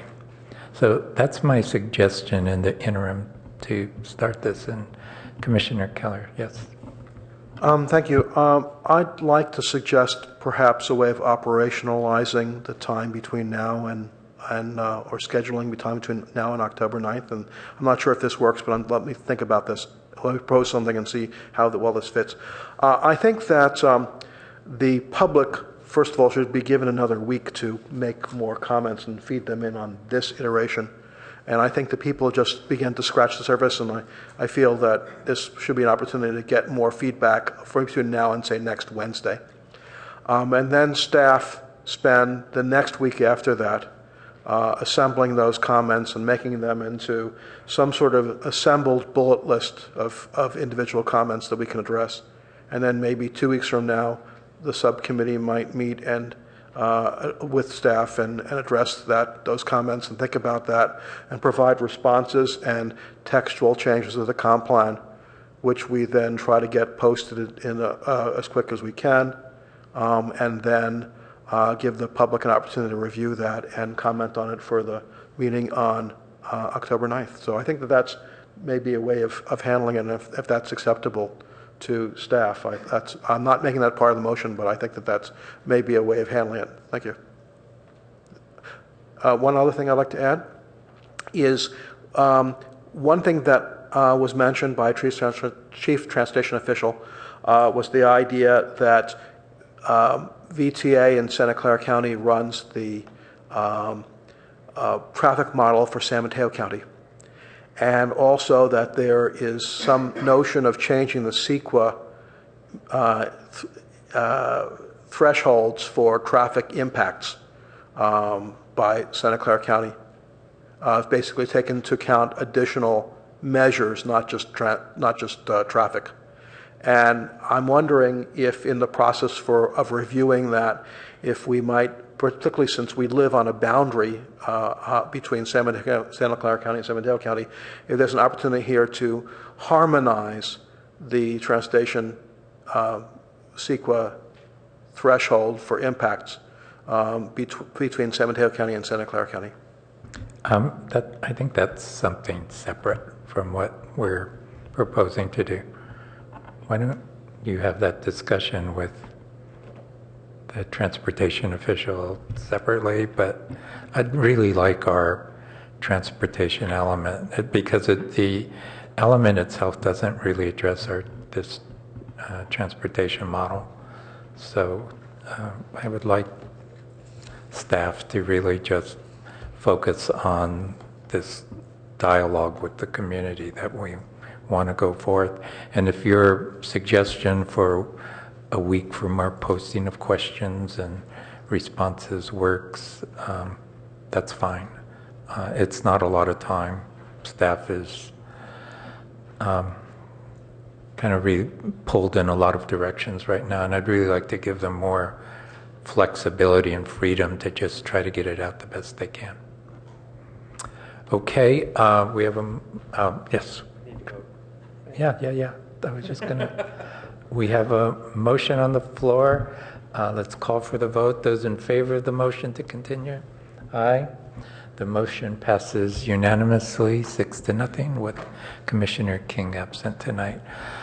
Can we take like a 10-minute break? Thank you. Okay, we're back. Next item, we're going to go to approval of minutes from July 10th and July 31st. Pardon? Pardon? Yeah, I moved it. So first, any comments, revisions on the two sets of minutes? Robin has been doing a really good job of contacting us about things that they don't understand. So, okay, so is there a motion to approve July 10th? Chair Michael moves for approval of July 10th and July 31st minutes. Second? Yes. Yep. Second by Commissioner Pinelli. Vote for approval of minutes. Say aye. Aye. Aye. Motion passes 6-0 with Commissioner King absent. Okay. Report to council. For those of you that are relatively new, the annual report to council has changed over the last 2 years. The year before I was chair, there was none. And the year before that incorporated 3 years of catch-up, I believe. So it's not a very efficient process of having a committee get together and go through the year's minutes and our agendas and our comments and our recommendations. And I also felt that it was a good place for the chair to take a little liberty and make comment. Whereas the job, as Commissioner Michael will find, is really more about just trying to keep things together and keep us moving and work on the agenda with staff. And that part has been a lot of fun. But the report to council 2 years ago, I decided it's going to be quasi-personal observation by the chair of the year in retrospect. This year, it was pretty clear that there were a couple of things that really stood out, and primarily the large development projects and the passion of our community to come forth to speak about what they thought about them. And the other part of that was the environmental review. So as I was reading through 24 sets of minutes to sort of try to come up with what was thematic about it, those were the items that popped up. And unfortunately, most of those are still to be decided. And so making comments about what I thought about this project or that big project didn't seem like the best thing to do. But to talk about the issues that all of us felt passionate about, I thought was really appropriate. Kind of blurring them, but nevertheless sort of staying on topic. So one of them was the just nature of the environmental review. I think we almost, well, consciously we slowed the process. We never took a thick environmental impact report and said, that looks pretty good. You know, do we have a motion? We took it seriously. We continued it almost every time. And when we had a scoping session or hearing, we did the same thing. And significantly, we looked around a room like this and said, we don't see enough of the neighbors here, and we want to continue it. And staff did a great job of expanding the outreach. And so there was this almost like a continuity of environmental review, development review, that became somewhat easy to talk about. And so that became the sort of structure of this year's report to council. Don't say I didn't quote you directly or accurately, because where you've been quoted, it's cut and paste right out of our minutes. So you only have yourself to blame. So I did that, and then I took the most liberty just kind of reflecting upon what I thought was the real significant topics that we as a commission and as a city will face in the next 12 months. And one that came to me is that the downtown. We're going to have the development cap studies in process, but the commission never really weighs in much on downtown. A little bit on parking policy and like that, but nothing on really what's going downtown and the significant amount of projects that come forth to the city are near around downtown. And I said, we need to really look at why that is that we're not weighing in on the growth of downtown and the change and the impacts. Not so much on, you know, the review of the application itself and how many stories it is and how close it is to the sidewalk, and that, you know, that part has another process to it. But really, are the policies of our land use element, of transportation element, really being followed? And so I'd like us as a body to look at really the role of the Plan Commission in reviewing downtown development. So I think that's important. The second I thought was that transportation is like the biggest thing, not transportation like the bus, but, you know, traffic and parking and how we get to work and, you know, who parks in front of our house and all of it. And we don't have a big vision. And that's, if we're going to get through this, if we're going to really be able to say, yes, we support this project because it really is going to make the community better, then we better have a better way of saying, because the way people get about from that project and from here to out of town, we're working on something better. And that might be, as Commissioner Pinelli suggested, really taking a hard look at the rail corridor, or Commissioner Alchek suggested that really, you know, why aren't we doing more with public transit on El Camino?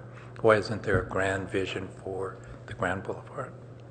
So that was the second. And the third, and we got a bit of a taste of it again tonight, is really the presence and participation and the passion of community. And, you know, there are some big issues going forth in this community on some of the things we're looking at or have looked at as development projects. And I think we've all grasped that as being the opportunity that we all sought, that especially Chair Michael asked for. Why isn't there more public engagement? Well, here we are with something that really could be quite great as a body if we listen to what people are saying and our response is not a defensive response or, you know, this is what it is, but, you know, this is how it can address what you're talking about. And so I'm optimistic that this new awakening of neighborhoods and public and like that is really going to be the opportunity to make planning better. And that's, if I had to list my great projects for the coming year that we all get a chance to weigh in on, that would be it. So, Commissioners, this is a draft document reflecting the way I saw things, but I'd really like to have your feedback as well, because it's not final. It hasn't gone forth to the council yet. Anyone? Yes, Chair Michael. So I just wanted to say that I would support the approach in drafting this document as a report of the Commission to the Council, that it really have the stamp of Chair Martinez on what we communicate and what our concerns and what our activities have produced. I think that the document reflects many of the things that Chair Martinez has been leading the Commission to undertake, and I really want to just express my profound appreciation for Eduardo and the energy and attention he brings to serving Palo Alto and the Commission. I think I've been learning, you know, every time we get together about things I never imagined that I would have to address. You know, from Eduardo about land use and good urban design, concern for the natural environment, what's important about the built environment, dealing with plans, and in that context, reviewing projects. A real sense of the importance of social justice. It isn't just, you know, following rules and you know, having decisions about zoning. It affects people and how they live and how they interact, and how that affects the character of the community. And doing this with an open and transparent process, encouraging engagement with the public, all with a sense of humor and a significant amount of wisdom. So I really am honored to be a colleague of Eduardo's, and I think this draft is, as far as I'm concerned, close to final. I think it has your you know, distinctive narrative voice, and I would be happy to support this, and I want to thank you very much for all your efforts on behalf of the community. Thank you. Yes, Vice Chair Keller. Thank you. So firstly, I'd echo the comments of Chair-elect Michael that this is an excellent document, and it represents clearly, A, the work of this commission, and B, your voice in expressing what we've done and some of the issues and problems that we're facing in dealing with things in the city. I just have some very brief comments about this, and that is, I think that you alluded to this, but maybe it brought out a little bit, and that is the degree to which we are proactive versus reactive. And I actually want to distinguish two kinds of reactive. We are mainly reactive with respect to projects. We are insufficiently reactive with respect to evolving conditions.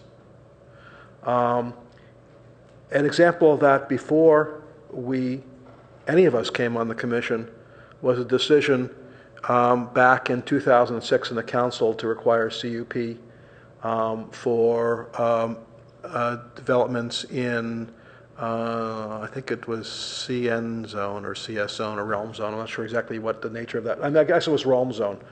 The realm zone. And before that happened, a number of developments, because essentially housing could occur anywhere. And it took a while for that realization that the neighborhood nature of conditions shifted from we couldn't get people to build housing to if you paid them. So therefore policies that say we want housing made sense anywhere. And to a situation where we couldn't stop people from building housing if you tie them against the wall. So we saw a lot of things that we might not have wished to have lost, like Ricky's Hyatt House being replaced by Arbor Real and some other developments that maybe higher density housing may not be as fitting, happened because in some sense we didn't change to evolve. And that's an example of when we evolved and then the change happened afterwards. And I think that parking intrusion into neighborhoods is an example of this is evolving, and we haven't been as reactive to evolving conditions as much. So I'd like to see us, first of all, being more reactive to evolving conditions, and that means paying attention to evolving conditions, which is hard to do. But to the extent we can pay attention to evolving conditions, that's even better. And to the extent that we can anticipate conditions and be proactive in terms of seeing where trends are going and try to channel things where we want, I think that that's even better.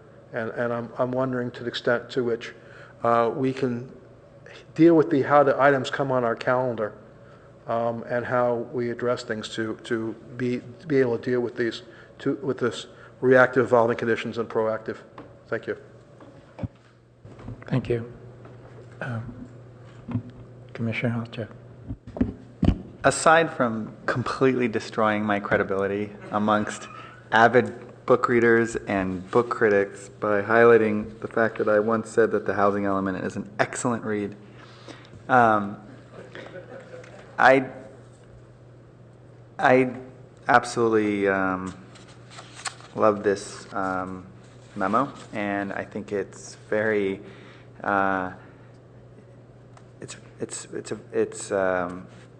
it's very clear who the author is, because I believe that the approach that you brought to this memo is the approach you brought to your leadership. You had sort of the unique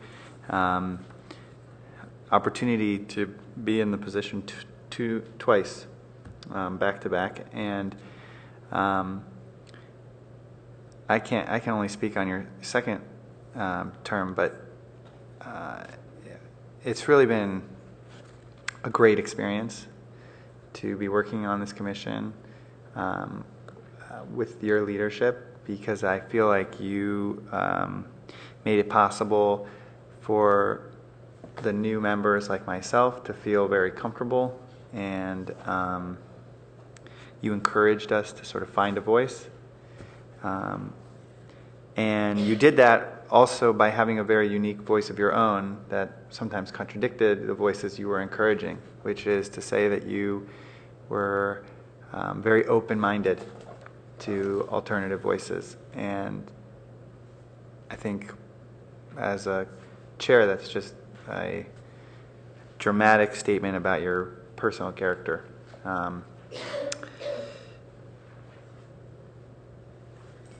I think that one of the things that we struggle with, and Commissioner Keller commented on this a little bit, is providing resolution. And you you know coming onto a commission that some decisions are going to upset certain individuals and some decisions are going to make other individuals happy. And I've heard people say sometimes, well, if everybody's a little unsatisfied, then we did our job, which I actually don't believe in that. But I think part of the frustration is that we haven't actually resolved certain things at all, one way or the other. And whether it's reactionary or the opposite of reactionary, I think there is definitely I think the sentiment that you've left is that that you've at least encourages that we should be coming up with resolutions. We should be a part of the resolution, and we owe the public and the community sort of a discussion of those issues or conditions, whatnot. And so I just personally really appreciate your leadership. I don't think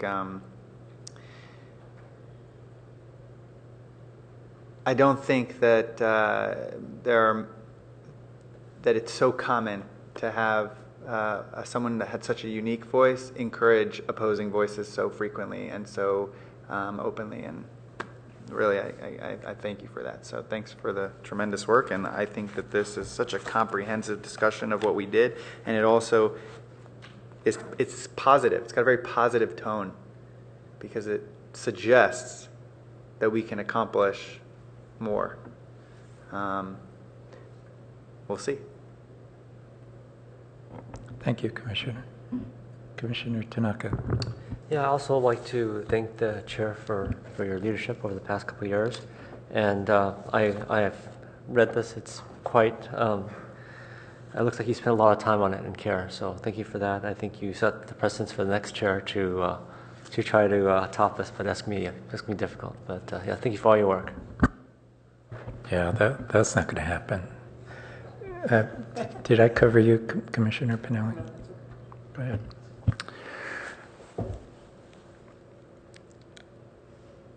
I also want to thank you for making the transition to coming onto this body very, very easy for me. And like Commissioner Tanaka said, and Commissioner Alchak said, encouraging opposing points of view, even though they may not they may not necessarily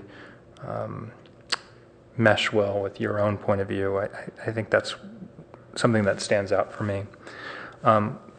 With respect specifically to this memo, one of the things that struck me was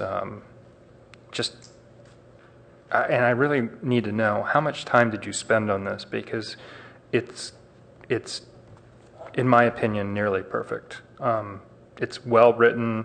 It's actually a good read and an enjoyable read, and I really like how you were able to go through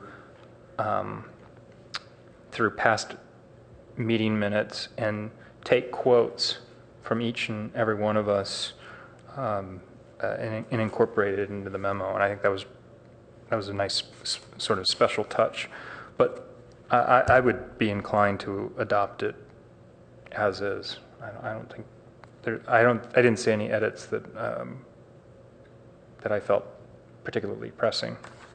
So anyway, thank you for being such a great chair. Thanks, guys. We're going to open the public hearing on this, and we have one speaker. Fred Ballin.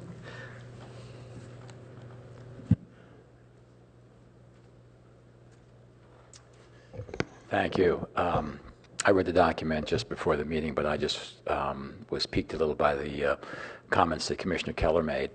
So with regard to how change can come about, so the RALM CUP, I'm thinking prior to that, I think it was about 2005 and 2006 when Palo Alto still had dual zoning. You could build housing anywhere. You had a right to build it anywhere. except for the 4 neighborhood commercial centers. You had it right. And so that's how Hyatt Ricky's came to be. And I recall the discussion over the commercial zones. It had to be divided between the Stanford lands and the lands that were not Stanford lands. And somehow it came to the council one night where they were going to discuss what was going to happen with the general manufacturing zones and some others up here in the California Avenue area. And the discussion was just about the zoning in general. And then it came to housing. Oh yeah, you could put, I don't know if it was RM15 or RM30 in there by right. And there was a maverick council member at the time and said, well, why are we doing that? You know, we're kind of losing housing. We're losing it out East Meadow Circle, we're losing it out here. And somehow, just like that, it was taken out in a 5-4 vote. It came up out of nowhere. And then from there, it went to the research park, where it became a conditional use permit if you wanted to have housing and other areas. So it's just funny how things happen. And it just happened that night. So you can plan for things, and sometimes it just happen. Anyway, thank you very much. Thank you. And we're going to close the public hearing with that. A couple of final comments. I know, like, here in America, like when somebody gives a talk, they'll usually start off with a joke. But in Mexico, when somebody starts to talk, they usually tell a story about their family. Since I'm Mexican-American, I was never sure whether I was supposed to tell a joke about my family. So I'll tell a little story instead. Yeah, I've been quite proud to be on the commission and to be the chair for 2 years. And every time there's an article about us, I'll send a link to my children. And usually I get a comment back like, there's Dad causing problems again. But when Gennady wrote the article about the comprehensive plan, and it was right on the cover of the weekly, I sent it to them, and my son wrote back, you know, Palo Alto is really unique. You know, how many communities care so much about land use planning like this one does? And we know that. And when we weigh the recommendations on something as seemingly non-controversial like a transportation element update, we see that people really do care. And we care. And with the public scrutiny that we have, I think the most difficult thing we have is to realize that we're part of a community, but we're not part of one neighborhood. And the hard decisions about an affordable housing project is a decision for the whole city. And I know the council gets that, but we get it as commissioners. I heard you vote the right way. And the projects that people hate, like Alma Plaza or 801, the new, you know, that's a supermarket, affordable housing, a Jewish community center. I mean, these are real neighborhood resources, great things to have. And so the decisions that we make about supporting this, what Chair Michael called social environmental justice, are the right decisions. And the dialogue that we have to have is to convey those decisions to the community and to the council, that those are the right decisions. So I feel really good about that.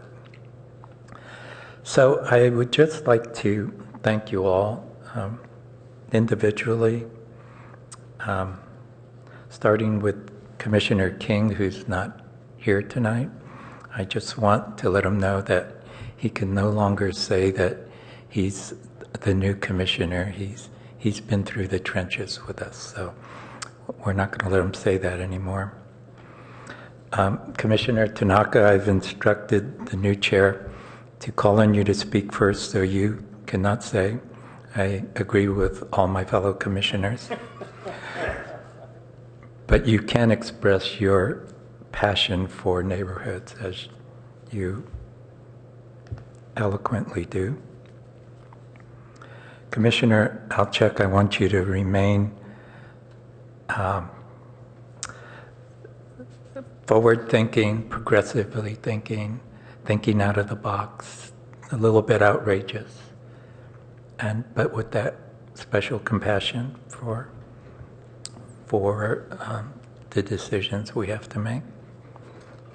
Commissioner Pinelli, I don't think we're going to be able to contain your enthusiasm and your ideas going forward, and I really support that.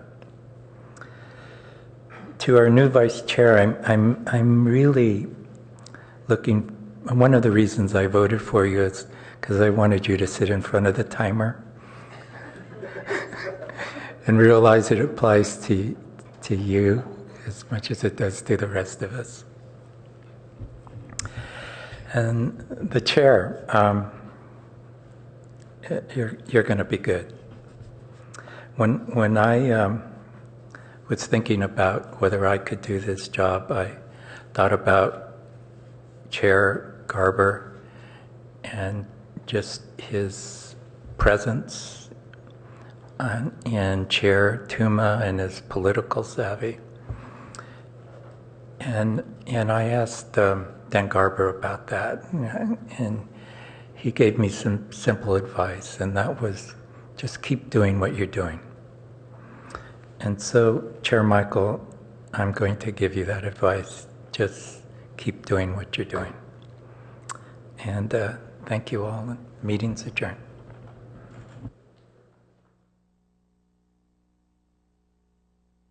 Sorry, it shows you how good I've gotten at this job. Yeah. Meeting's unadjourned. Still get a little more time as chair. Yes. I'd just like to echo many of the things that the other commissioners have said. This has been my first year here.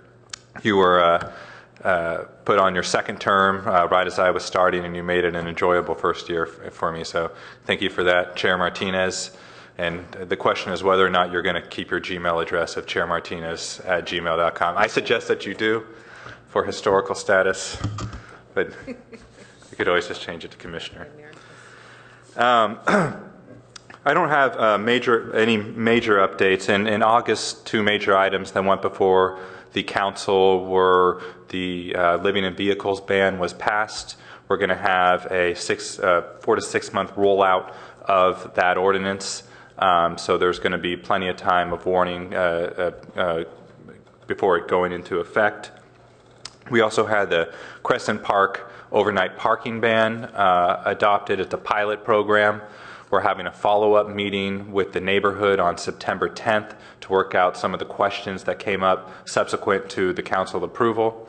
And then it will go into effect. Now, that is going to be a pilot program. There are many in the people in the neighborhood who would feel more comfortable with the residential permit parking program, and I think that's the direction we're going to go as we work out some of the city-wide issues related to RPPs. September 12th, there will be a Regional Housing Mandate Committee meeting. Tentatively on that agenda is the density bonus ordinance that was originally scheduled for council review. It was kicked down to the Regional Housing Mandate Committee, so that's tentatively scheduled for September 12th. There are a number of other things on council agendas coming up. I'll email those to the commissioners later. The city manager has been on vacation the last couple weeks, and I want to touch base with him to firm up the dates on the actual council meetings for September. But for instance, the approval of the contract with Diet and Bhatia, a well-known and respected planning firm, for the downtown development cap study. That will be on the council agenda most likely as a consent item. But that's one item, and there are a number of other items, but I want to firm up the dates before I broadcast those. So, thank you once again, Chair Martinez, on your last night. Okay. I'm going to ask new Chair Michael to make his first announcement here, and that's to appoint the council liaison for September.